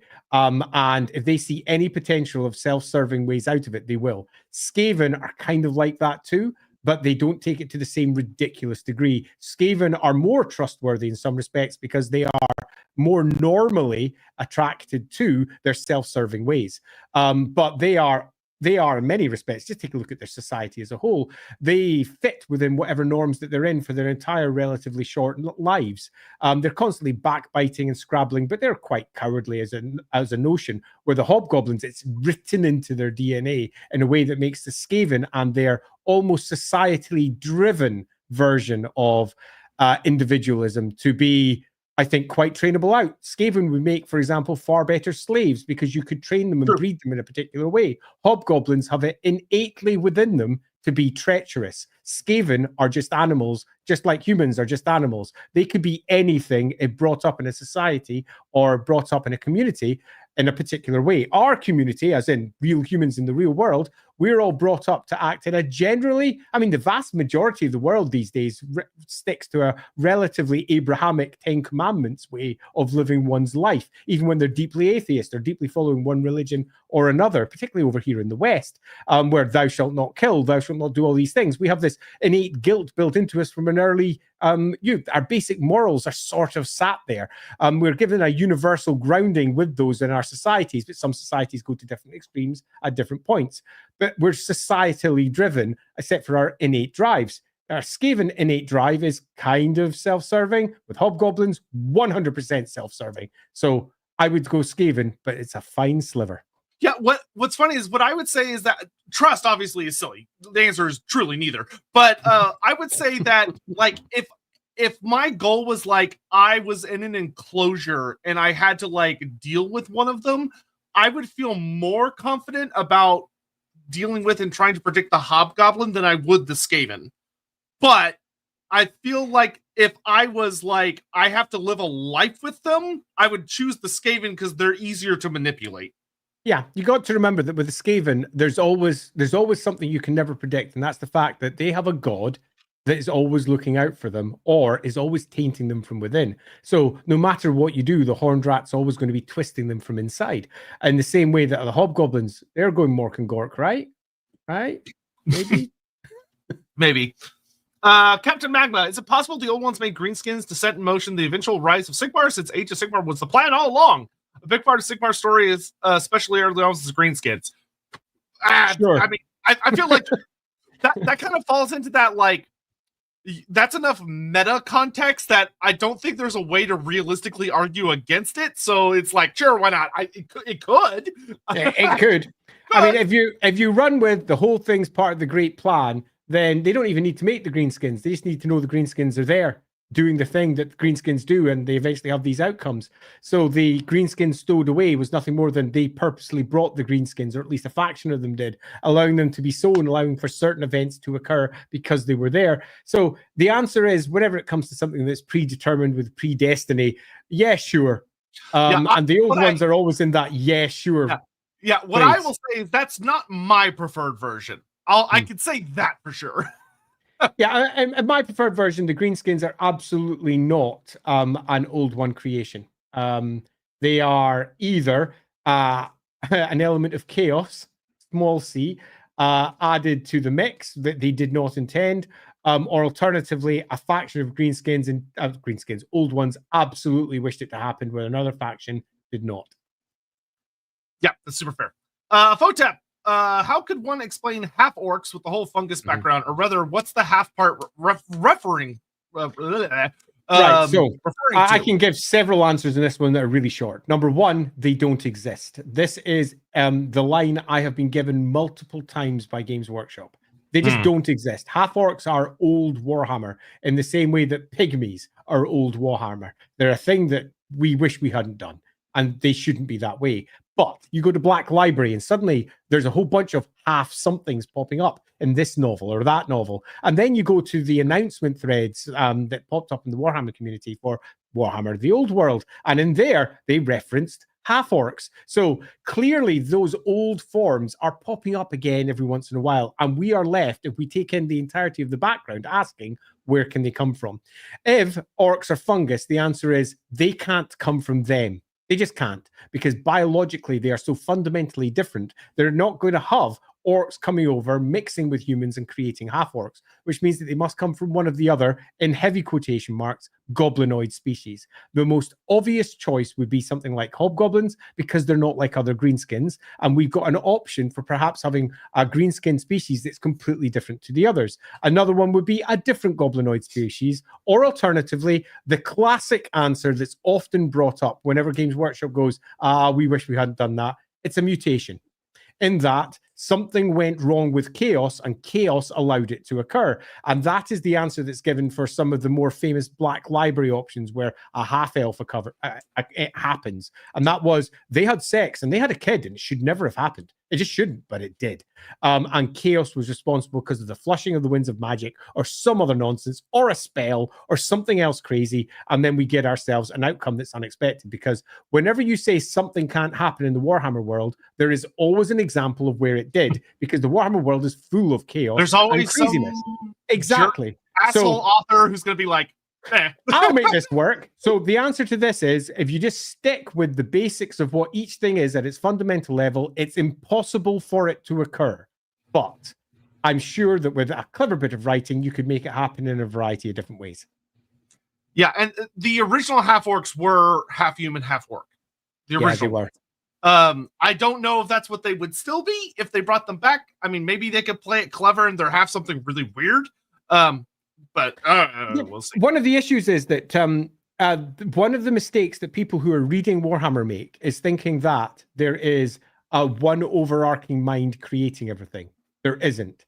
Each writer that comes along has their own prejudices. Some writers come into Warhammer writing going, I think orcs should have women.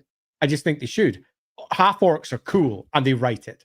Then the next writer comes along and goes, no, they're fungus. That's what they are. That's what they are. Half orcs can't happen. So you'll find that the reason we have so many different conflicting versions is different writers have different preferences. And as Games Workshop goes through its cycles of people who control it, each person who is in control of making those decisions also changes and has different opinions. So one year, you might have somebody saying, half orcs is great. Then literally the next year, they're like, see that thing you wrote? Remove it. Never mention it again. That's not Games Workshop. And then you get some really weird people who sit out in the periphery without anyone giving them any real oversight, who then write something totally out of it that Games Workshop then look at and go, how the hell do we incorporate that? We should never have let that happen. And they either ignore it, so fans are just left going, well, that still stands, doesn't it? Or they try to overwrite it in a way that's often clumsy. So there is no great overarching voice here. There is no individual with all of the yes or no on this who will be consistent. So we're constantly going to have this sort of thing pop up, which is why the answer is always going to be us saying something like, all those things can't happen except with chaos they can. Yeah. Just as a fun reminder to everyone of GW's inconsistencies, keep in mind that when they announced the old world, they showed art and were very happy and proud to announce that the first playable race would be Kislev. And yet here we are in old world with no Kislev.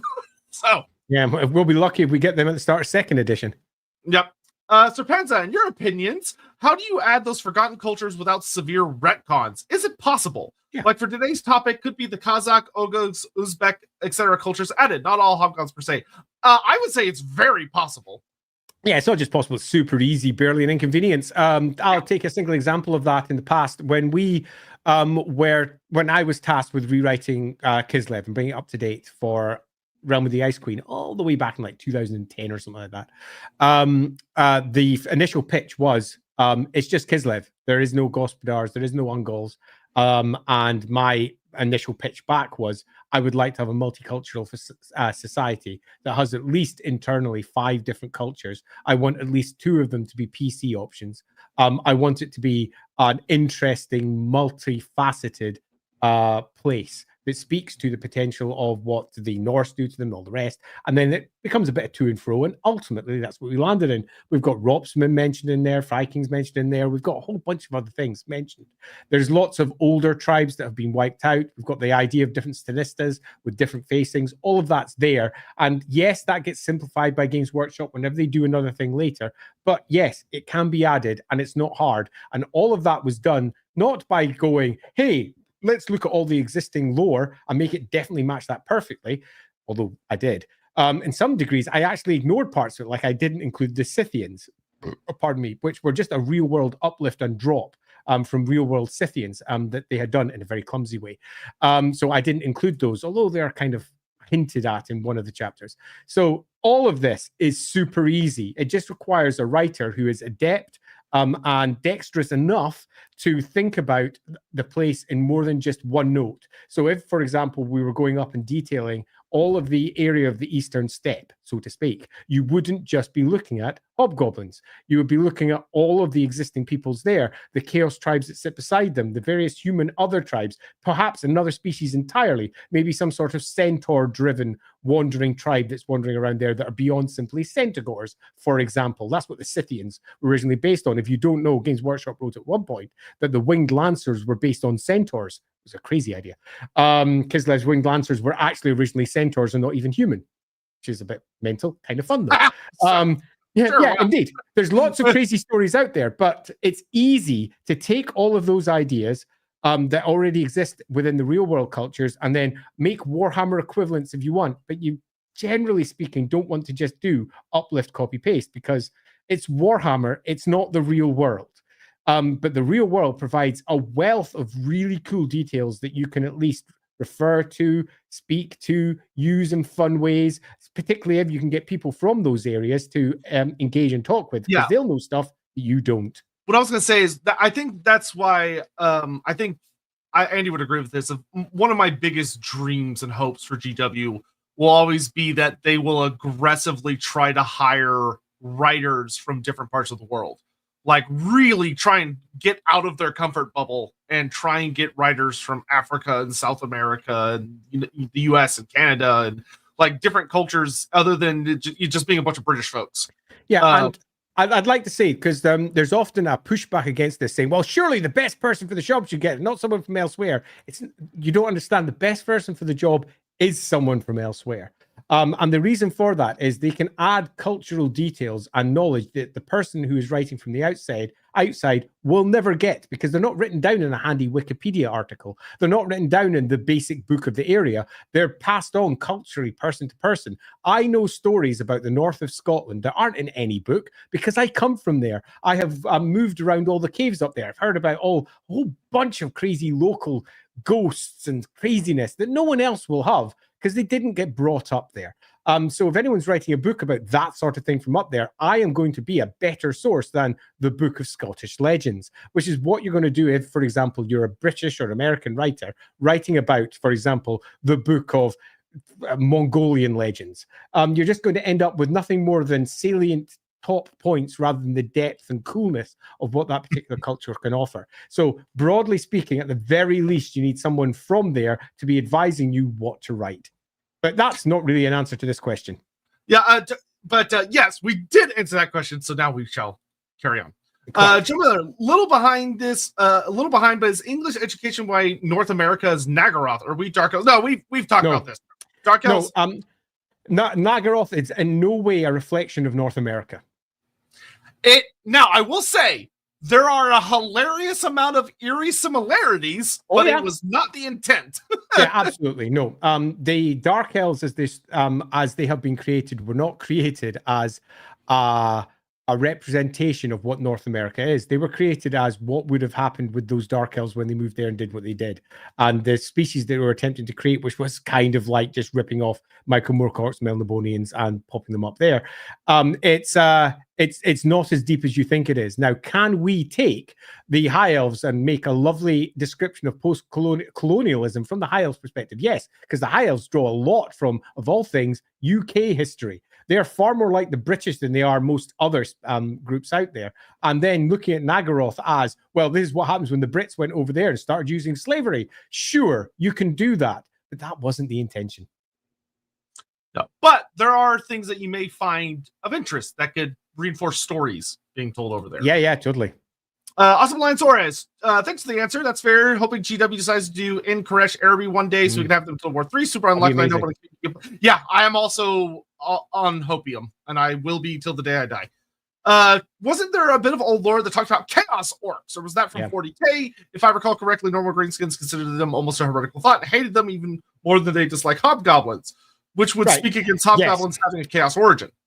Chaos was a core component of all species in the first 3 editions of Warhammer, in that you would have chaos versions of all species.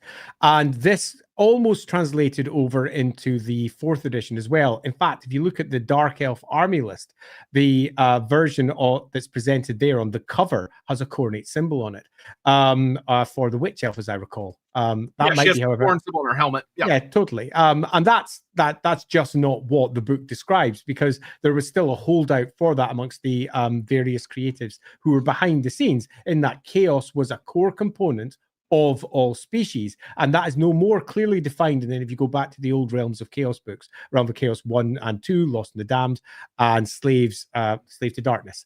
So those 2 books give you chaos orcs, chaos hobgoblins, chaos literally everything. But that kind of goes down by the wayside, and truly speaking, we're really only left with chaos dwarfs and chaos humans, lots of them, the very occasional chaos elf. That's about it. All the other species are left to their individual factions and not really used beyond that.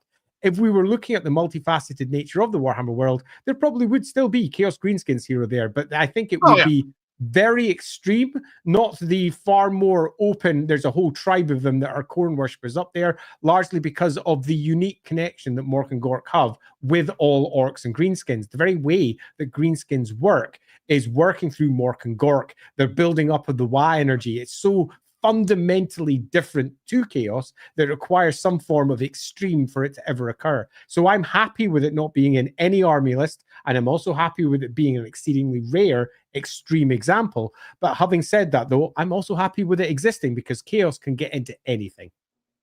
Yeah, I agree 100%. I mean, just think about what Azhag is and how weird Azhag the Slaughterer is and everything he represents. You could have a chaos version of that without stretching anything very hard.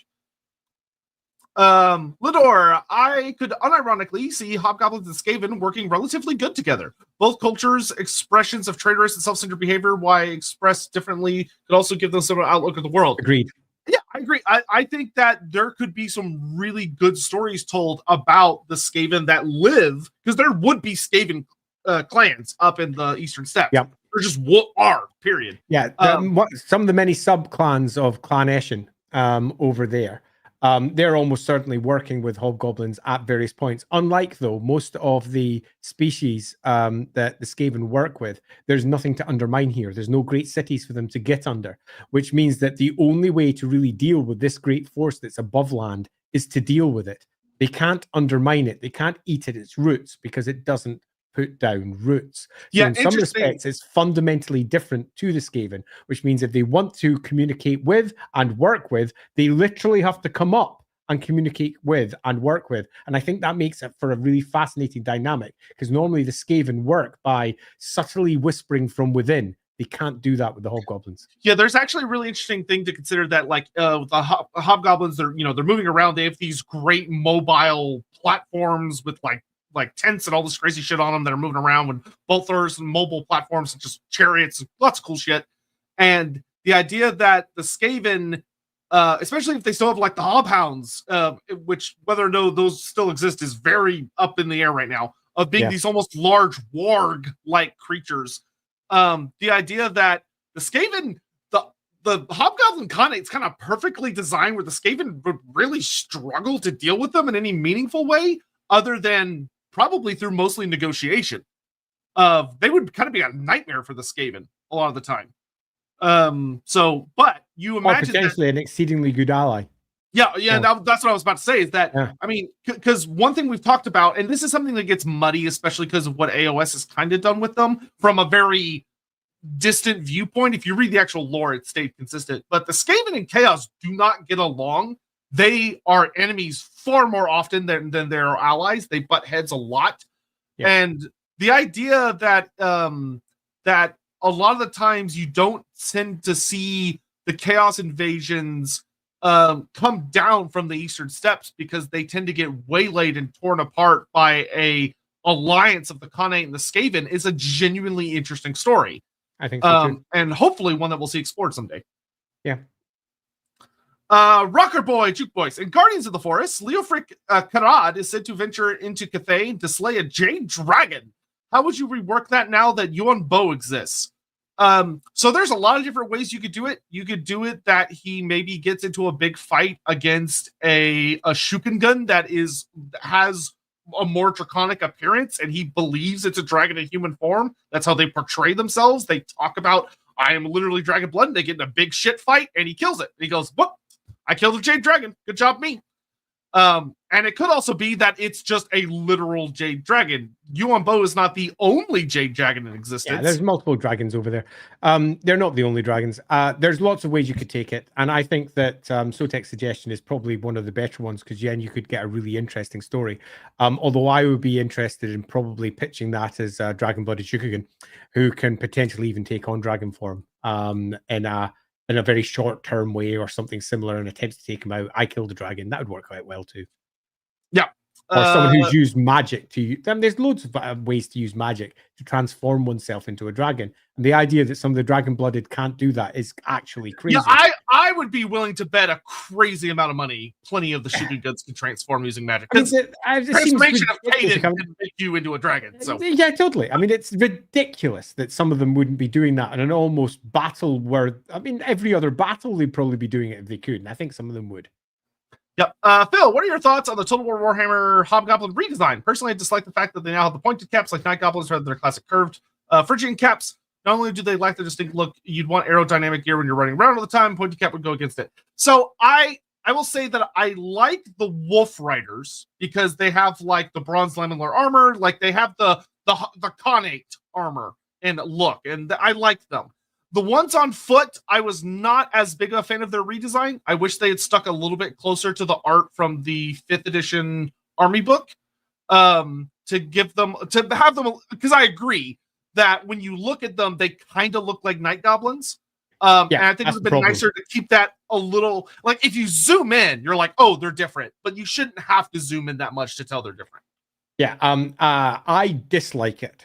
And I dislike it purely because it loses unique, distinctive characteristics that ensure that the hobgoblins look different enough from the goblins, particularly when you're zoomed out in a game like Total War. A goblin and a hobgoblin, in terms of overall size, don't look hardly any different at all. Yes, sure, one of them is taller and sort of skinnier and more evil looking. Yeah, whatever. They look almost identical. So yeah, keeping our classic curved hats would, I think, have been one of the unique aspects of picturing them that I'd want. In the end, you always want to try and ensure that they have a unique silhouette, and even that rounding helps a bit, but it's not much. Losing that, I thought, was a shame. I agree. Yep. So Panza, how big are hobgoblin wolves? A lot of people forget how big real wolves are. So giant wolves in fantasy tend to just be normal wolves. Giant wolves would be bear sized or bigger. So there is an interesting thing with the giant wolves, because you're right that the regular goblins of the old world ride giant wolves, that when you really look at them, it depends on how, well, I will say it depends on I'm going to override your comment here, Sir Panza. The giant wolves that they ride in Warhammer are so much bigger than real world wolves. Like so much. I have seen more real world wolves than I care to mention. And there is no wolf that's like up to here at its shoulder on me as I stand up, and I'm 6 foot tall. The giant wolf models are bigger than horses almost in terms of their overall size. They're huge. So that there's a misconception that I totally get, because I've seen it, where sometimes you'll get artists that draw the giant wolves and they make them pretty small. And Agreed. You'll see like a goblin on a giant wolf is like the size of a man, and you're like, that's not very big, and that just happens sometimes. But the giant wolves are very consistently described as the size of full horses that big humans ride. Like, look at the miniatures. Fucking dogs. Look at the miniatures. The miniatures are a better guide here. Yeah, but the hobgoblin ones would probably, they'd be a different breed, so they'd probably look different. Maybe they'd be a little bigger. There's not a whole lot of details on it. There's another big misconception here. The Mongols as a group rode horses that nowadays most people would refer to as ponies, because they were quite small in comparison to the larger war horses that were used in many parts of the West. And equally, many of the larger war horses that people expect were used by knights aren't as big as many people think they used to be. The horses were of a variety of different sizes doing different jobs. But Warhammer has bad size envy when it comes to horses. It really does. But when it comes to the wolves are pretty consistent outside of the art, and that's that they are a size of a horse, and that's how big they're supposed to be. But I will agree with one thing, though, that the real wolves are bigger than just many of the descriptions that are as big as, many of the art pieces, because real wolves can be pretty damn big, but not as big as the horse-sized ones that are supposed to be the Wolf Rider standard. Yeah, I will note a fun fact for those that are curious about the Hobgoblin Wolf Rider. Something I was doing some reading on. One of the things I found that I actually really liked is so a lot of people wonder like about the difference between like Goblin Wolf Riders that come from primarily the Wolf Lands, which is the western edge of the Darklands, and then the Hobgoblin Wolf Riders, which are a little different. One of the things that I was reading about that I actually found very interesting, that once again talks about the hobgoblins in a really interesting light, is that the hobgoblins are noted to actually take very good care of their wolves compared to regular goblins, to the extent that they even groom them and keep them like tidy and clean, instead of being just disgusting, feral, emaciated beasts like you see with the goblins typically, which is interesting. Goblin Beastmasters are horrible, where the Hobgoblin Beastmasters appear to treat their animals pretty well. And that in and of itself makes for a fascinating difference between them. The Hobgoblins are really not orky, goblin-y. They're just different. Yeah, one of the things that's Hobgoblins, although they can be cruel, they're not noted as being nearly as torture-happy as regular goblins. If you go with the description in 5th edition and you go with the description afterwards, they are described as more evil than the goblins frequently. They take out what they consider to be doled upon them by the Chaos Dwarves upon everyone else. They are worse slave masters than the Chaos Dwarves. So I would say that a part of their character appears to be exceptionally vindictive. I feel like that's more the the Chaos Dwarf Hobgoblins, though, not the Khanate Hobgoblins. Yeah, I think that's fair, but I think that's possibly only fair because we've never really had a proper description of the Khanate ones. The Hobgoblins in general are always described as deeply treacherous and the most evil of the greenskins, as in small scale evil. Yeah. Not chaos as in worshipping naughty dark monsters from beyond, but most certainly horrible creatures who will do horrible things. But that in no way means that they won't necessarily look after their wolves well, because their animals in no way have an intelligence to come back on. But I reckon they would definitely kick a dog when it's down, because hobgoblins do not appear to be very nice things. That all said, the only example we have, our clear example of a hobgoblin doing this stuff, is again, what's his face? Gazak Khan. Yes, Gazak Khan. And Gazak Khan is a fully functioning hobgoblin in human society who has managed to not only have a chunk of wolf riders who are peacefully moving through Tilia, peacefully, and then peacefully warring against the enemies of the Tilians they've been hired for, as in they work with other humans with ease. The animals are sitting beside them doing whatever needs to be done, but they're doing that hand in hand with other greenskins. So there's orcs and goblins and more also peacefully working within that framework. So the hobgoblins quite clearly don't work in the same way as orcs and goblins as a whole, for all they are treacherous motherfuckers. Yep. Fire Emblem Hero. I mean, as far as what the Mongols did, you could see why they would be seen as a monster. After all, the Mongols are responsible for the Black Plague. I mean, you can see why they are beyond just that, simply because everything that was set against them, they destroyed pretty much. They swept through Europe with terrifying ease over through the east of Europe. And that is enough by itself, without any worries about the potential of various fleas that Black Plague and the rest of it that could have come. That alone was enough to turn them into the great terror from the east. So yeah, in the same way that Napoleon was quite literally equated as Satan by his enemies, they believed he was Satan. And particularly if you look at some of the stories that were escaping from Russia, UK, UK as it is now, and similar, it was Napoleon is the devil and has to be stopped by God. And there is no alternative, because he was similarly sweeping through Europe, doing whatever he was doing. It doesn't require anything more than being martially more powerful than your enemy to immediately pick up a bad name. And when you are whooping around on horseback doing things that other people consider to be uncivilized, it's very easy to turn you into nothing more than the barbarians that that the Romans like to refer to anyone that was outside of their borders, because they all sounded like they were going bar when they were talking. So yeah, they're all barbarians, right? Yeah, well, yeah. And there's that classic thing of like, when someone fights using rules that you yourself don't use, you're like, oh, well, those guys are savages. Yeah, savages, like, exactly. Well, we're all killing each other. So, I mean, but yeah, quite.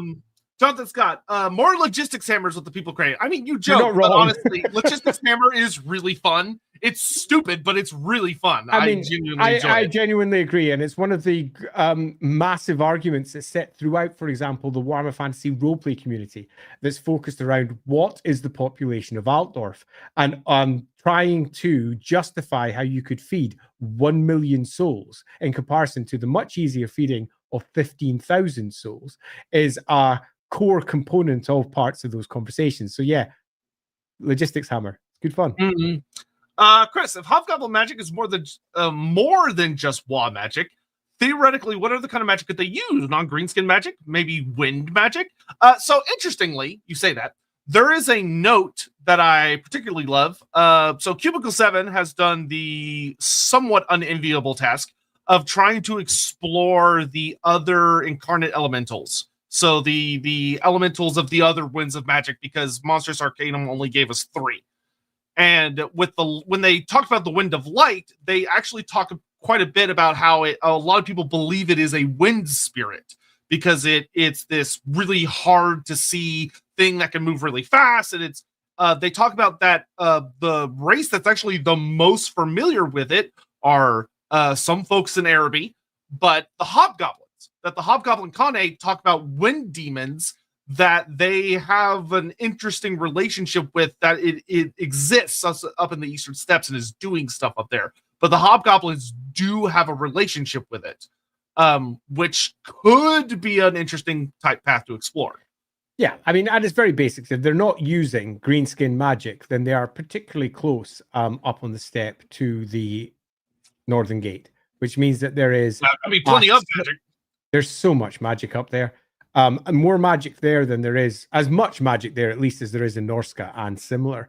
And we know just how much that has changed Norska from being what could be a relatively normal place into really not a normal place. Magic changes stuff.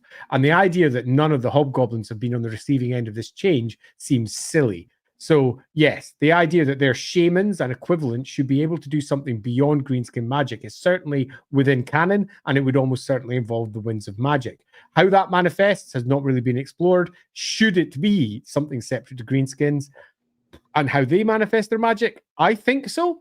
Because it would make them more unique and more interesting if it was handled well. But I would be looking for something that uniquely spoke to how they live and their culture and where they are in terms of the overall world, rather than just simply going, oh, and they get, say, for example, access to amber magic, because that would be dull.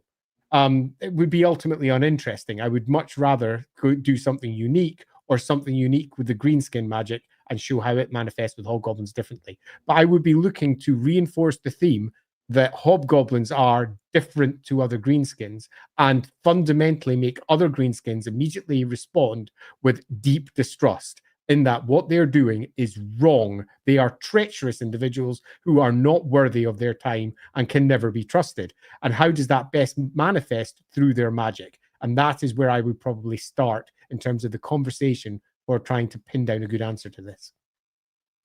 Yes. 100% agree there.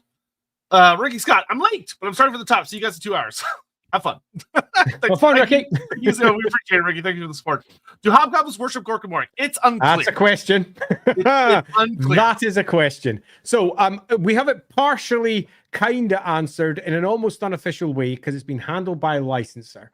And that's Warhammer Fantasy Roleplay, which is always, in its current form, because it's not produced by Games Workshop, unofficial.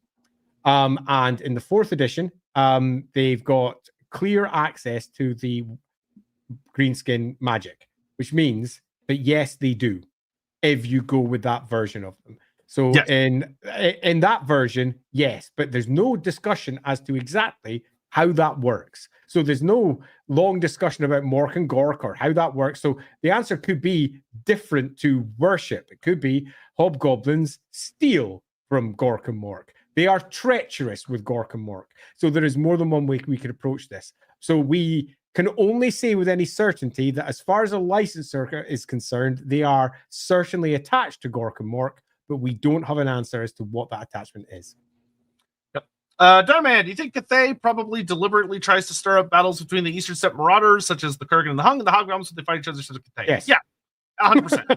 Yeah, 100%. I mean, a core component of the shadow wars that are going on around there would be trying to stir up problems between the various factions that can be found outside of their walls to ensure that their walls aren't assaulted. And I think that if one were to be writing a book about that area, you'd be looking at trying to build what all the core conflicts are, because the conflicts are the basis of all the good stories you're going to have. So the core conflicts between the different species that are there, whether that's Hobgoblins, humans, Chaos Marauders, whatever else it might be, and then the individual factions amongst all of ththese species. So some Cathayans who perhaps want to bring down their realm, some Hobgoblins who want to band together properly and bring about the great times of Kengai Khan, the one who first bound them all together, or Morkar Khan, who came before. Great Hobgoblin names from the past who built massive empires. Okay, thinking about Hobgoblins who want to do that, and think that Hobgoblin Khan's version, where he's quite happy just sitting there, controlling them when he needs to, but not actually building an empire per se, is unacceptable. So you start building factions for each of them, and then each of them working towards their own goals. Suddenly you get a ton of great stories. Yeah, so I actually think that would be something we should talk about for a moment, because that's something that made me laugh, was when I was reading through the Hobgoblin stuff, that there seemed to be two, unless I am misunderstanding it, that, yeah, Gengai Khan and Morkar Khan seem to be the same guy. Or yeah, they're at least not. They're definitely two. And there's a mistake there, because there's just two different individuals that were laid down as first. As I recall, as I recall, Kengai Khan is the first.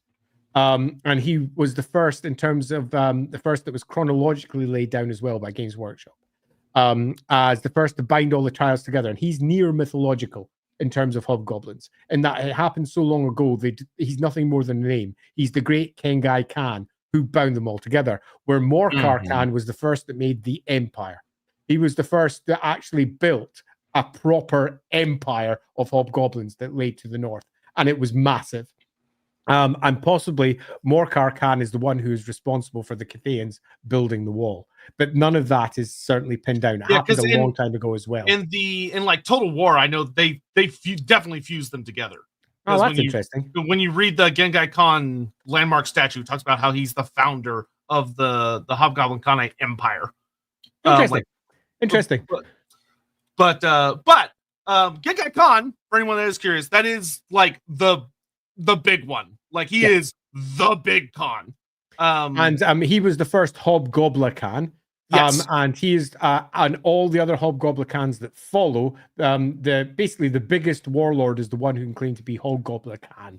He is basically the top Khan, Hobgoblin Khan. And current Hobgoblin Khan, his name is almost certainly not Hobgoblin Khan. Hobgoblin Khan's his title. It's a little bit like saying the Emperor, but never naming the Emperor.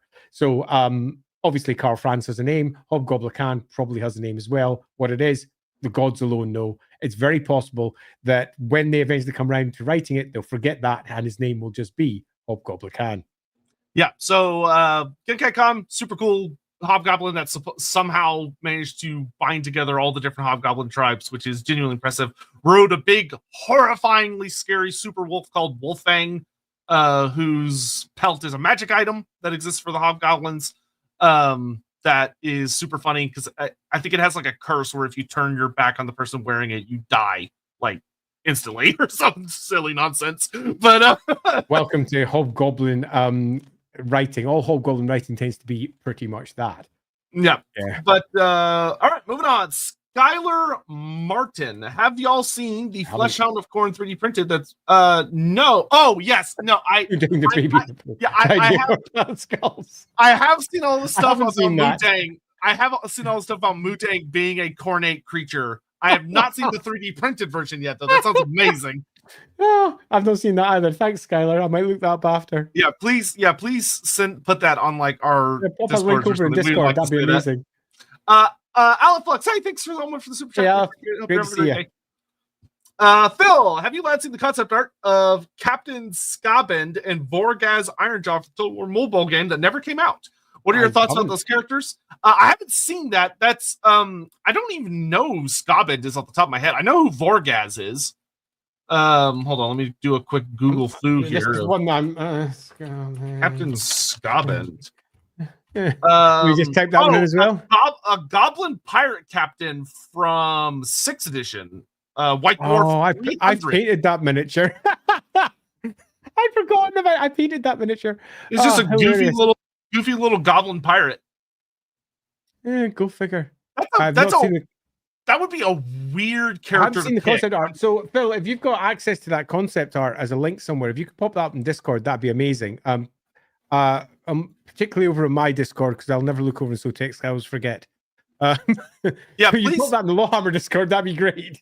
Yeah, please send us that. I think we'd like to very much see that. I'd definitely like to see that. I mean, Vorgaz, yeah, sure. I mean, I'd rather have Gorbad Ironjaw. Vorgaz just kind of shows up and gets killed. So it's like, whatever.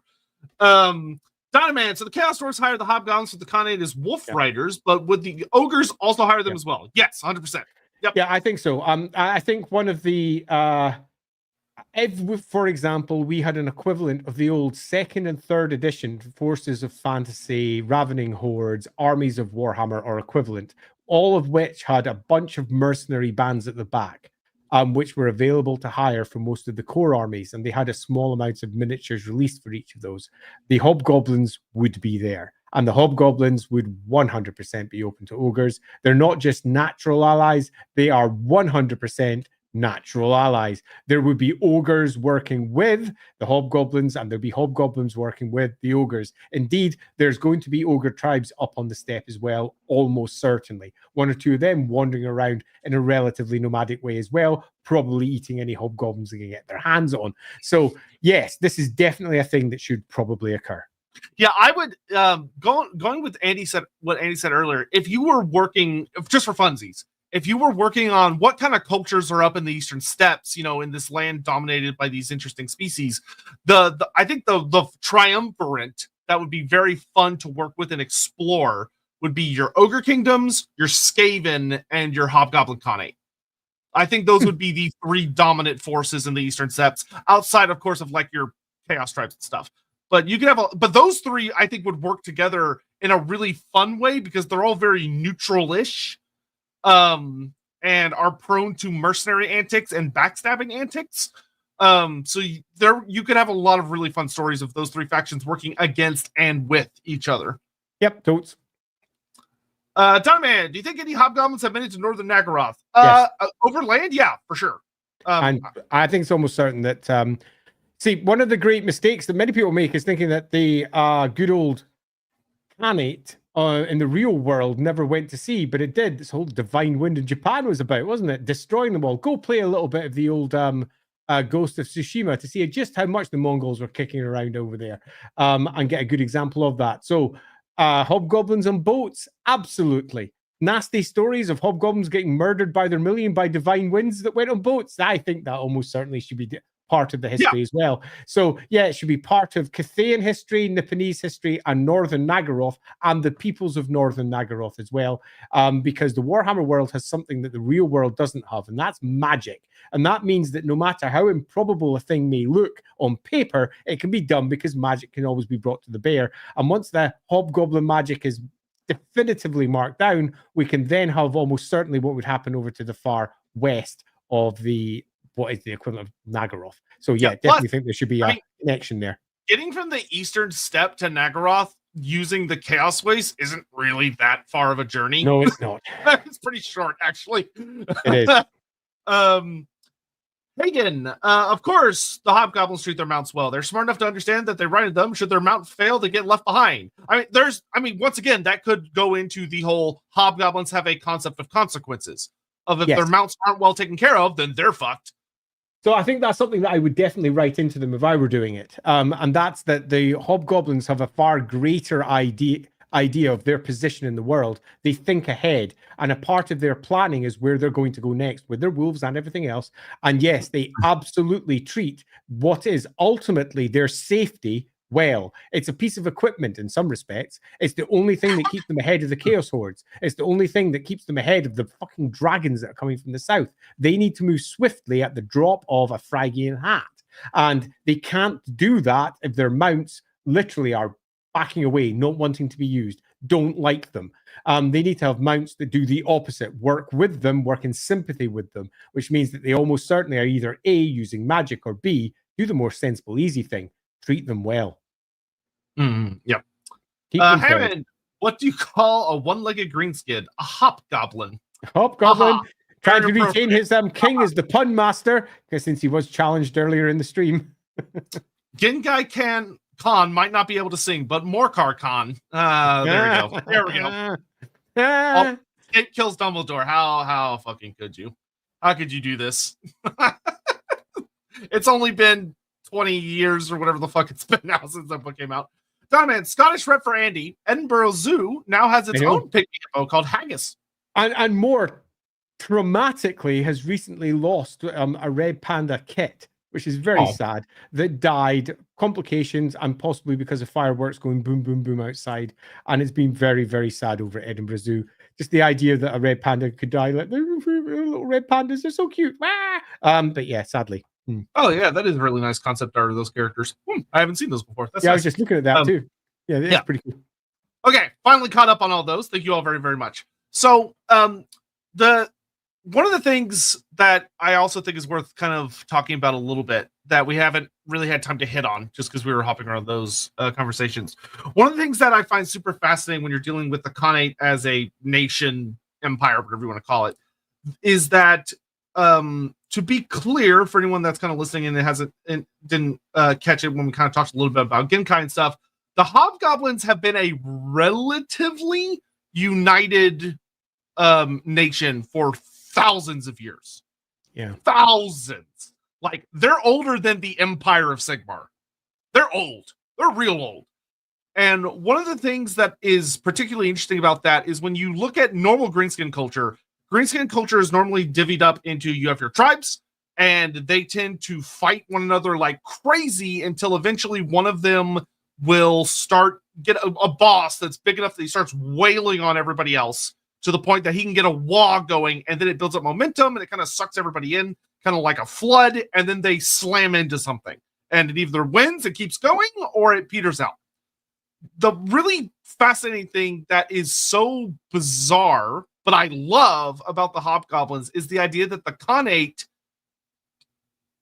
has an understanding of that sticking together, despite the fact that they do have a culture of backstabbing. There's notes about that the Hobgoblins find assassination attempts and poisonings and all that stuff to be normal and something worthy of LAWhammer. It was a good idea. I just spotted it in the comments. Like, it's a very respectable way to try and climb the ladder, because if you could pull it off, then clearly you were paying attention and taking advantage of things that your opponent should have been aware of. It's not like, oh my god, someone did this great betrayal. It's, oh, that guy fucked up not covering his bases. But the idea that they have managed to stay unified for such a long time really and truly speaks to an actual culture. You know, if you go back to our Black Crag episode, one of the things we talk about is that the thing that's so fun about Black Crag is it indicates the idea that there is a genuine culture that some greenskins participate in, but it's rare. Whereas for the Hobgoblins, it seems to be the default. Yeah, in fact, I'm going to go slightly further than this before my headphones run out of battery, because I hear them pinging in my ears. I've got a wire. I'll be fine. And that's that Hobgoblins, for me, are quite clearly unlike other greenskins in a variety of ways. Now, we could just bring it down to their core psychology being different, in that they are more prone to thinking of consequences and what lies ahead. That treachery is hard-coded into their very being. But all of that combines to create what is clearly a culture. And it is a culture that has developed over a long period of time, and all of the Hobgoblins participate in.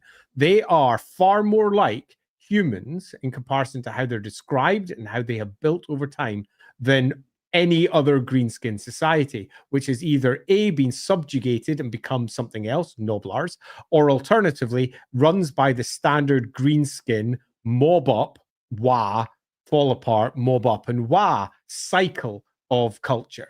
Now, to be blunt, all greenskins have cultures of various types, but as we are human, it's very easy to ascribe culture to something that is similar to us.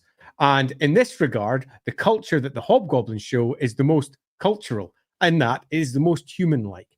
And that is why, if I was, for example, trying to pin down where something like half-orcs come from, it most certainly would make most sense to have it come from the most human-like of the greenskins, or at least have come from somewhere that's similar to that, because it sort of makes sense. The good old Hobgoblin Khanate is a particularly human construction in comparison to all of the greenskin equivalents, which just aren't. Mm-hmm. Yeah. Which will probably make for a good segue, especially kind of looking at the time, of getting into a little bit of heretical theory crafting. Heretical theory craft time. I do like heretical theory craft time. Yeah, of kind of looking and supposing, like looking at all the uniqueness of the Hobgoblins. The fact that they have this bizarre evolutionary trait where they have a literal, their back plates have fused together to make it harder to backstab them. And they have this very distinct, fascinating relationship. And looking at that and going, what if someone actually thought about this for more than 5 seconds and just was like, that's just the way they are, whatever, moving on. Yeah, quite. So I definitely think there's a lot to consider here. Because what we have are greenskins that are hated by other greenskins. Point the first. Second, greenskins that are evolutionarily completely different to other greenskins. Point the second. The fact that the greenskins arrived only approximately, just to put a round number on it, 10,000 years ago, not enough time for evolution. Point the third. These hobgoblins are unique and exciting and interesting and different. That being the case, we immediately have to ask why. In Warhammer, there is always two reasons why. In fact, there's really only one: magic. And ultimately, magic in Warhammer comes from chaos, but it's not only used by chaos. In the case of the Black Orcs, they were created using a scientific stroke magical process created by the Chaos Dwarves, and they made Black Orcs, an attempt to create greenskins that were loyal and capable and much more easy to control. God, did they fuck up in so many ways. And the Hobgoblins are equally a different type of greenskin, in this case, one that is fundamentally different to the rest. And if they are supposedly everything they're described as, they have to have been created. The question is, by whom? And there are very few options available. Option number one is chaos.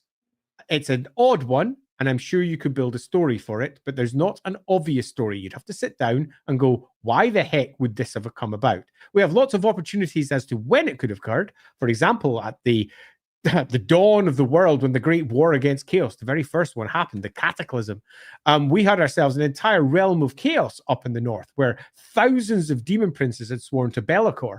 Be'lakor had risen as a material god up there. The idea that he might have fucked with the greenskins is not beyond any story at all. That's certainly something that could have occurred, changing them into something that more suited your goals. And treachery is at the very heart of, for example, Be'lakor. So could you have someone like Be'lakor taking the greenskins and trying to create something that defended against his southern border, against other greenskins, against the dragons, getting something that bound up and was effectively treacherous at its core? It all works. And we can build a good story out of this. Be'lakor is one option of where they could have come from. And you could get a relatively good story. I could build a story for most of Chaos with this, but Be'lakor is the obvious choice because we have ourselves what is at that point a god in the material realm, in the right place, with the right amount of power, surrounded by thousands of demons who all pretty much have sworn to him, and they're all of the power of demon princes. They are more than capable of building something like this. The second option, and again, it's heretical, but not exactly beyond concept, is the obvious one, the old ones. The old ones clearly just before the Cataclysm, or arguably during the Cataclysm, depending on which story you go with, grow increasingly more desperate to hold off what's coming. And the greenskins are clearly rising across the world regardless. Or if you're just using pure foresight, they're going to rise across the world, and it's going to be awful. The Hobgoblins can stand against that, basically stand the tide against the tide.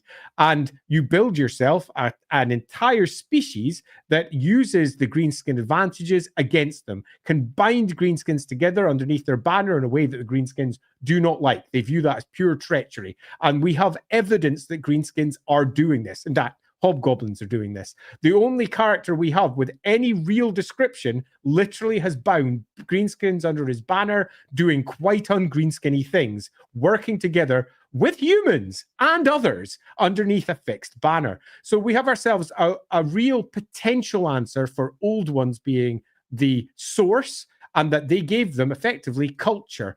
They gave them the ability to think beyond the standard. I just react with what's directly in front of me. And now all orcs, if they get old enough, can reach that point eventually. So it's not beyond their thought processes. And they just made a new version of orc for whatever weird purposes the old ones have. Now, I could spin long stories about how this could work. They're completely pointless in doing so because it's not really the answer, because there is no answer. But it's definitely a potential answer. This one, however, is more controversial. And that's that during the Cataclysm, everything went tits up, as we know. And during that tits up process, the orcs themselves almost certainly would have been, contrary to what most of the stories say, potentially in ascendancy. Demons are popping up everywhere, and as we all know, the more you hit an orc, the bigger it gets. The more an orc goes to the war, like the Incredible Hulk itself, the bigger and nastier and meaner it gets. The orc warlords that will have been building up during the course of the Cataclysm would have been terrifying, and they would have to have been held back. Now, if Chaos weren't holding them back, who was? I think we're in a position where, at the height of magic, someone like the elves could have made them. Now, this is beyond controversy. That's very spicy, very spicy. Because the elven gods exist at this point. They absolutely exist. These are entities of extraordinary power. And the idea that the elves went in potentially on the divine level and said, these need to be remade to ensure that the greenskins do not overthrow what we hold as important. It's not just the sort of things that elves would do. 100% the arrogant view that they have of the world, that they can just reshape it to their will. Particularly if, for example, the dragons are causing them issues or something else. They're not allying, or whatever story you wish to make. Having the hobgoblins come from a divine source, in this particular case, an elven source, completely makes sense. In fact, I would argue makes more sense than some of the other options, because what we have here is a manipulation quite clearly of the standard greenskin genome. And whilst that is Old One's standard, there is also all the stories of the Old Ones not wanting them to be there at all. And it just feels a better fix to have it post Old One, so that we're not telling the same story again and again and again. What you're looking to do is to try and tell different stories, spin it in slightly different ways. So there's a clear force that we could do, and we could use exactly the same force with the dragons. So the elves on one side, dragons on the other.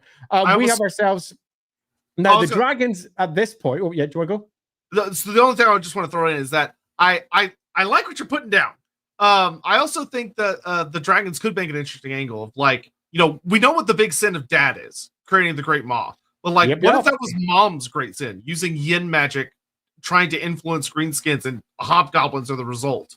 Yeah, and I think generally speaking, we have ourselves lots of untold stories in the East, and there is some pretty obvious roots towards some almost fable-like stories, myths that come from the past. And I think that the hobgoblins being created from the greenskins is an obvious place that we need myths tied into. So my next step was into the dragons. Now, the dragons make an obvious choice as well, because they have the power, they have the capability, they have the arrogance of thinking that they can just turn the greenskins to their own whim and throw them into the north to hold off chaos. In many respects, you can even see them being used as a tool to hold chaos in the north, but that goes wrong. They form their own thing. They're designed to be mobile. They're designed to effectively make use of the strengths of chaos against them, so they can harry them and constantly, by their very genome, the way their genes work, run away. But they're treacherous and it all goes wrong. They end up warring against Cathay at a later date. That would also work. But if I was doing it now, I would look at all of those and I would write myths for all of those as being potentials, because in the end, Warhammer works at its best, but it's not necessarily clear. And I would probably rethink it entirely and go, what's going to work best for there? And I would try to make it something Eastern, because I have no desire to make it another elf thing personally, nor do I have any desire to make it another Old One thing. But there are many people who knew what the Old Ones did and possibly even knew how the Old Ones did it, especially when they come from that era. So I would be looking at a power in the East doing this, possibly to stymie chaos, possibly to stymie Cathay, possibly to stymie something else, but definitely an Eastern power. But if I were to lay it down as just one thing, they are definitely a creation, because in my world, the greenskins are the same as 40k greenskins, and hobgoblins don't fit into that at all. So my question is, how do they fit? And my answer would be, they have been manipulated by something during the cataclysm, and they created this great greenskin species that other greenskins despise because they're just not orky. They're just not right. They have been built, and these creatures by their nature are deeply treacherous, and unlike greenskins, do not band together with Wa. So they are fundamentally, to a degree, broken from Mork and Gork, but can still utilize Mork and Gork in a way that really upsets greenskins. And what upsets them even more is that once a hobgoblin's in command, they kind of follow the orders for one reason or another. So I would definitely be tying that into why they were created, what they did, and how it manifested. Yeah, there's a lot of fun things that could be done with that. I mean, even going, if someone wanted to, you could even go so far as like introducing a race that did that, mess with greenskins, created the hobgoblins, and then got destroyed by them. And there's just leftovers of ruins of some great nation that maybe was on like that Korean peninsula over there, and they're just gone. Because they got wiped out from messing with forces they didn't understand. Or just haven't been detailed yet. Yeah. But yeah, there's a lot of fun things you can do with that. I do want to pick up a couple comments that I saw that were kind of interesting.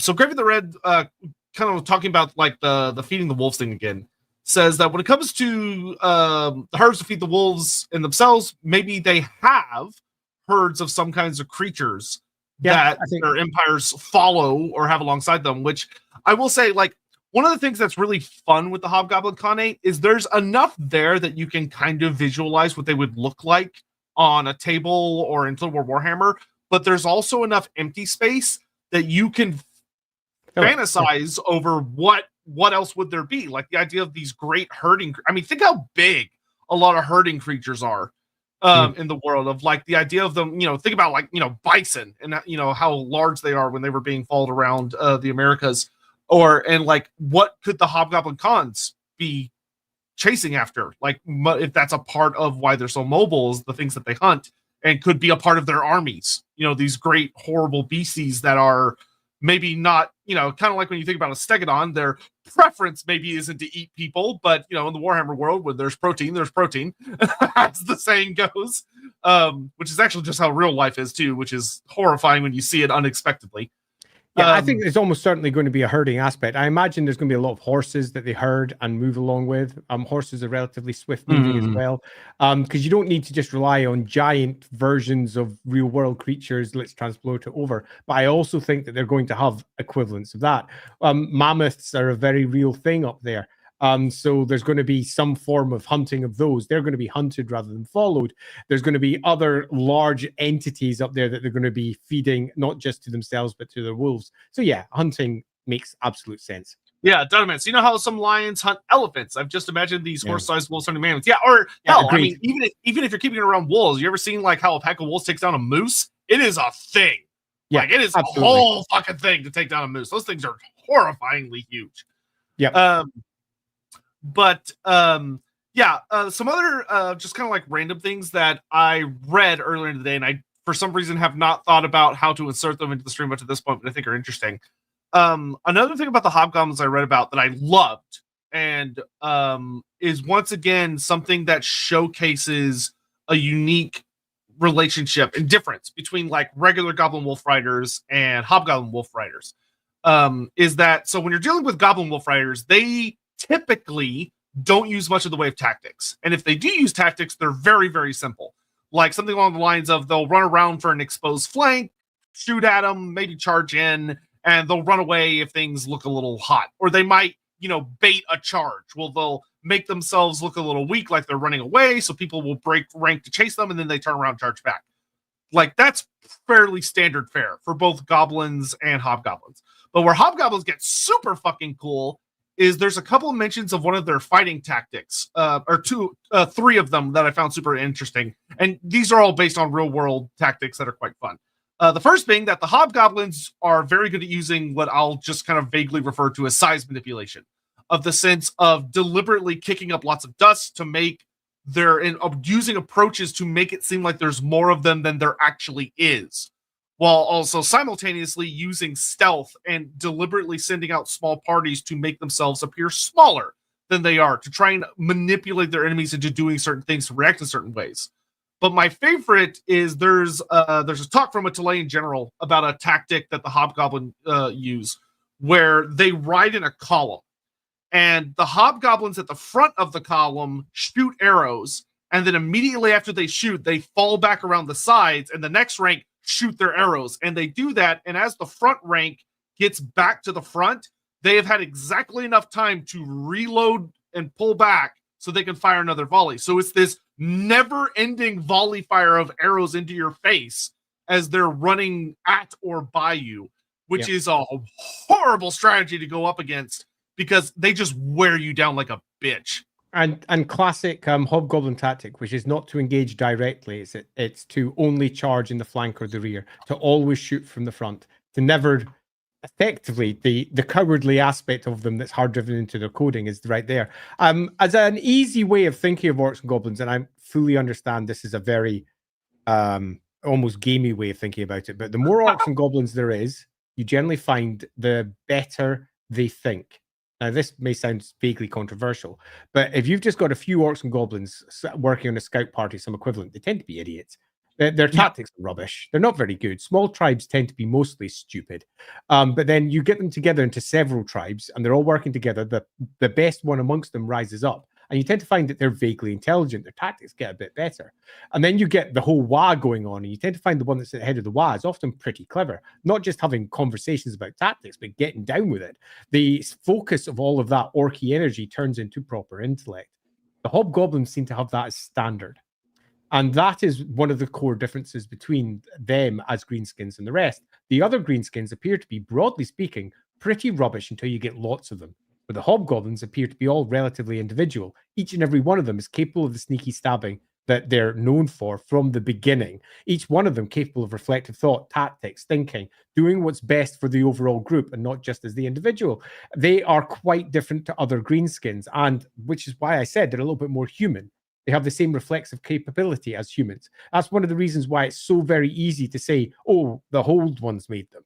Because all of the old one species are built around that model, that ability for deep capacity of thought. A lot of Heish and a lot of Shaman, to use the winds of magic, run into their creation. Unlike most greenskins, which tend to only get this when there's a lot of them, it's all focused in on one point, and that one individual epitomizes and controls the rest. They're more like a hive species than individuals, which is an interesting way of viewing them, but is broadly accurate. And you tend to find that the orcs who have led Great Wars are the ones who tend to be the biggest, cleverest, bestest, and may eventually settle down, like, for example, what happens down in the Black Crag. So we have lots of different ways to view greenskins, but the hobgoblins keep on bucking the trend. And they keep on doing something a bit different because ultimately their creation is not founded in the Spore model, because they were made before that. They were created all the way back in first edition Warhammer and copy pasted down through the editions. And they never, ever had the Spore model in mind when they were made. So no one sat down and went, how are we going to make them like the rest of the greenskins as they were presented in the fourth edition of Warhammer and reiterated through fifth, sixth, seventh, or whatever? No one did that. So the hobgoblins have always been a bit different. And then as we approach them afterwards, we're left with why? And the answer in Warhammer isn't hard to find. And that's because they're different. I know it sounds obvious, but that's it. They're just different. They're not like other greenskins. And that then opens up that beautiful question. Well, why? And for me, when it comes to hobgoblins, that's ultimately everything that I would love to answer or have answered. Just sit down, have a good hobnob, and build a really good story for how we hobnob our hobgobs into place. And for me, I have an answer for my current game. I already decided this right at the very beginning where the hobgoblins had come from, because it was a core component of some of the world building I was doing for my current LAWhammer game. Has it popped up in our game? Hell no, because we're nowhere near that. But it's a component of our game. For your games, you can make your own answers. During the course of this stream, we've given a whole bunch of different options. For example, the old ones did it. Elves did it. Someone over in the east did it. They did it to themselves. An individual orc or goblin was different. The rise of the half-orcs, we can then discuss exactly where they come from if you wish to do so. There's all manner of cool stories that could be told. But if you are building it yourself, there does appear to be one consistency in all of it. And that's that magic is almost certainly involved, because the Warhammer world is saturated with it in a way that makes 40k look mundane. The number of magic users on the Warhammer world in comparison to this average psyker in 40k, it's ridiculous. You know, in 40k, they're like, oh, 1 million is such and such a power. Like every fourth fellow in Warhammer world is weird and magical and a bit odd, because there's so much magic saturated into everything that the Warhammer world is. And these hobgoblins are really close to all of that. Yeah, to be fair to 40k, Warhammer is basically like half Eye of Terror. So it's a proper mess. And the hobgoblins are in the north, saturated with this mess. So there is 1,000 different options for how we could build them. But if there's anyone out there who is future leaning towards creating these themselves, perhaps you've been hired by Games Workshop or something similar, and you happen on this, I can only say, don't make them like the rest of the greenskins, because why? They're just not. Yeah, be spicy. Yeah, Be be challenging. spicy. Dumb you can have a really interesting conversation between the Khanate Hobgoblin mercenaries and the slave Hobgoblins, especially Gorda's Backstabber, trying to order these mercenaries around them, having disdain for him as a fake Khan. Oh, yeah, I think that would be the case. Definitely. Yeah, 100% down to man. Yeah, there would be some big, not fun conversations between those groups. They would hate each other a lot. Yeah, I think the freedom that is held by these the true Khanate hobgoblins in comparison, the steppe hobgoblins in comparison to those who are slaves, who call themselves Khans, these little kings who believe themselves self-important but are nothing more than slaves themselves. Oh yeah, there's going to be some real disgruntlement going on between those factions. Animosity will be rising because one thing that's been consistent from hobgoblins from the beginning is that they still have greenskin animosity. And that animosity should absolutely manifest. Yeah. The last thing I think I'll talk about a little bit is that if you want to read some fun Hobgoblin stuff from an unexpected place, there actually are some fun mentions about Hobgoblin. It's from kind of a mythical point of view or like a rumor point of view as opposed to like just fact. But if you read the Scarsnick novel, there's a good portion of the book where Scarsnick leaves Karragate Peaks early on in his life, and he basically goes to the Wolflands and he hangs out with the wolf tribes. And one of the things that's talked about in the book is that the wolf tribes kind of emulate the Hobgoblin tribes to a much less successful degree. But one of the things they talk about that I love and I will kill to have if we ever get them in Total War or in on the tabletop is that the Hobgoblins are said to have these grand moving cities where like they have what would appear on the horizon to be a city, like tall structures made of either wood or bone or leather and all these different things that are just pulled by these great gatherings of wolves. And they're these huge platforms that have like bolt throwers on them that can like kind of rotate a little bit to hunt the great beasts of the steppes.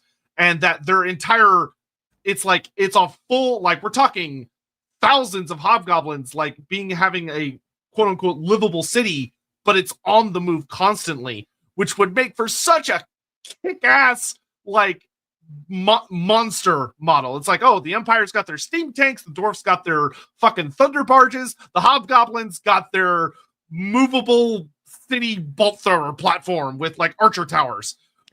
So I love that. And one thing that Warhammer does very well frequently is take an idea and then dial it up to 11.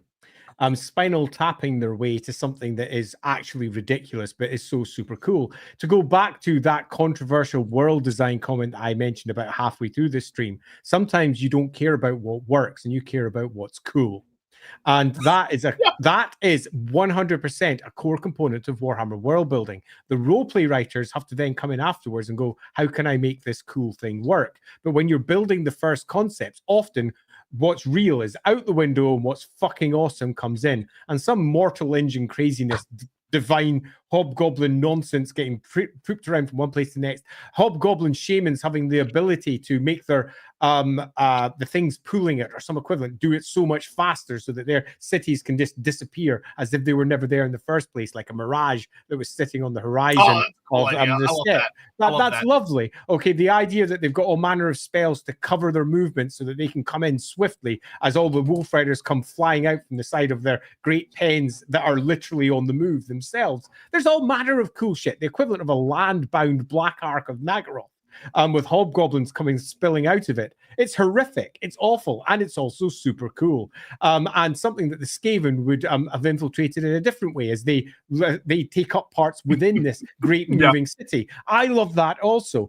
Making a Warhammer equivalent that in no way resembles the real world equivalent, takes everything the real world offers as inspiration for ideas, but not copy-paste for the cultures. Something that's unique and just freaking awesome would be great. And if you are developing the hobgoblins in their own unique way, this I think is definitely a cool place where you could begin, because I quite like it. Yeah, Adam makes a really interesting comment here that I like a lot. Interesting concept could be if the hobgoblins were truly manipulated by someone else in ancient times, what if the Chaos Wars figured that out and used it as a basis to try and manipulate the orcs, which led to the Black Orcs? So, Adam, I don't just think that's a good idea. That's the idea I would take. In that, I would have the hobgoblins and the chaos dwarves tearing them apart with their magic, eviscerating them, finding out how they work. Their more scientific minds pulling it apart and realizing they're not normal. Something's been done to them, and then trying to figure out how that worked, and then doing the same to orcs and royally fucking it up. And realizing too late, there's a reason the first group chose goblins. Quite. Or possibly made them thinner. Or possibly the first group actually succeeded and the Black Orcs are a failure. Black Orcs are really what you don't want to do. And ultimately, you could argue that perhaps that decision is what brings about the end of the world as the Black Orcs wander around kicking living crap and wiping out all the potential benefits that the East could have brought to the end game come the end times. Yeah, there's all sorts of arguments one could make, but I think, Adam, definitely I would go down that route. Joe Miller, perhaps half-orc could instead be a moniker instead of literal for greenskins that act more human than green. Hobbs empire building, mercenaries that follow orders, etc. Indeed. So, Joe Miller, you've hit upon the answer that I think is the best, which is half-orcs are hobgoblins. Yeah, that'd be like a fun way to explain, like Ruglug's armored orcs. That regiment renown. Half-orcs are literally hobgoblins. In that humans have met them and thought they were half-orcs. And thought they were a mixture between, because they just, out of ignorance, refer to them as, well, they're half-orcs, aren't they? So in my world, that's a perfect answer for a difficult position. And that's that we have a species that's far more human that looks like orcs. They're half-orcs, aren't they? Yeah. They live beside humans, yeah. They're just half human, aren't they? Yeah. I mean, nobody knows. I mean, you've got to remember that if we go back just a few hundred years, people didn't even understand where real humans came from. They didn't understand the concept of semen and impregnating eggs and doing all that business. Many people have thought that, having sex had nothing to do with having babies because ignorance spread. Now, obviously, there was the intelligentsia who were more aware of these things, but normal people spreading their normal stuff, many just didn't understand how stuff worked. And often we make the mistake when we're writers or creators of assuming that the people in the world that you're creating understand how stuff works in a way that modern people do. They simply don't. So having people just get it wrong, having people being deeply ignorant is a core component of building a world like Warhammer. And having things like half-orcs just be a mistake is not just, I think, acceptable. I think it's a good way of understanding hobgoblins within the greater world. If you came from, for example, the Empire, there are no hobgoblins there. There might be some down in Tilia, whatever, but there are none there. They see them and they go, well, they look more human. What are these They've got half-orcs. What the? How's this a thing? The humans and orcs living together and vaguely working together. They go down to Tilia, see some half-orcs working with humans and other orcs. That's such an easy, good segue too. Of like, you have that classic like nation versus nations racism. Of like, I hear the Chileans sleep with orcs. Sleep with them. Yeah, look, with orcs. One of their greatest generals, a half orc. He calls himself Gazak. Gazak Khan, the half orc. Yeah, you can totally see that. That makes sense to me. Hey, again, what if the Hobbs were created to infiltrate the greenskin system and cause problems by the old ones and something went wrong? I mean, that's an angle you could take. That they were 100% Hagen, like that. Yeah, like that a lot. Lindsay, Lorebeards was off last week, but I couldn't say it then. But Andy and I have been getting together for 29 years last week and is even more knowledgeable about Warhammer. And he's even more knowledgeable about Warhammer than he was then, and I'm totally here for it. Okay, so I don't want to call her out live in line, but it's actually 10 days before our first our anniversary. So our anniversary is on the 27th of November. Our first going out together. Nice try, Lindsay. My bad. I shouldn't have brought it up. My bad. I'm only doing that so she can shout at me afterwards. Yeah. Sorry, Lindsay. Well, to get some revenge for her, 29 years. Is it seriously 29 years? Oh, man. It's going to be 30 years next year. Wow. To get a little revenge for Andy, I did have to message her before the stream being like, is Andy alive? Is he okay? Where is he? As we opened with the stream, I was alive. I wasn't as okay as I could have been. But hey, I survived the whole stream. I'm calling that a victory. Yeah, I would say so too. The bowels, the defenses remain strong. Quite. Man, humans and orcs living together, mass hysteria. I mean, to be fair, yeah. Yeah, exactly. And I think, Dinoman, that's the point. And I could easily see that's where the rumors of half-orcs come from. Yep. But with that, we're pretty much at our time. We are. That was a good one. Thanks, all. Lots of good, really good questions in that one. And thanks so much for super chatting them and bringing them up. I have a few things to end on. Number one, if you haven't bought Dark Deeds yet, you should. It's coming up to Christmas. It's a perfect board game. Second copy just arrived. You just bought a second copy? Superb. I was very amused to note that even both my daughters have bought their own copy, so you should as well. If you want to know more about it, we actually played the game live during LAWhammer a couple of weeks back. And that was super fun. You can watch that right now if you want to do so over on the LAWhammering channels. It's called a tricky treat because we did it for our Halloween episode. And you don't really need to have been watching LAWhammer to watch it, although do be aware we're playing it in character. So that's definitely a thing. We played the game in character because we made it part of our Warhammer world. So that's quite fun. So do pre-order, whatever else, order that yourself. It may not come into stores because those stores need to try and get it from Modiphius, but you can definitely buy it from Modiphius direct. So I would suggest doing so. Other than that, we will be back next week with something because we've not decided yet. We're going to discuss it after the stream. Yeah, so the big things will be that there will be a poll on my channel after the stream. We also, unless something comes up, which might, but hopefully won't, we will be doing the Skaven eventually. Yeah, eventually. We're hoping to do the Council of 13 Skaven tier list this Wednesday. Oh yeah, so that should be fun. And at the end of that stream, we'll do another poll so we can get back to being like a week in advance. Yeah, totally. So be aware that's this Wednesday. We'll probably be starting at 10 p.m. UK time. Translate that to your own times using the internet. So, yeah. Also, just to fuck up everything I just said a little bit, I don't know exactly if we'll do it on a makeup day, but we will not be having Lorebeards at the normal time next week because I am being sacrificed to a family function. Family functions. So, so we will let you know what is going to be on for that. We'll figure that out. Superb. So without any further ado, I shall simply say thank you very much for turning up.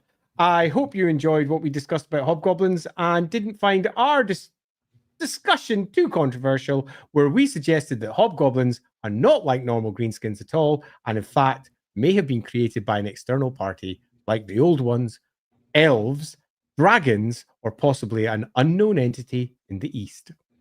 It's not Lorebeards if we don't get one angry comment. Exactly. We've got to get one crazy thing, don't we? See you guys later. Bye-bye. Bye-bye.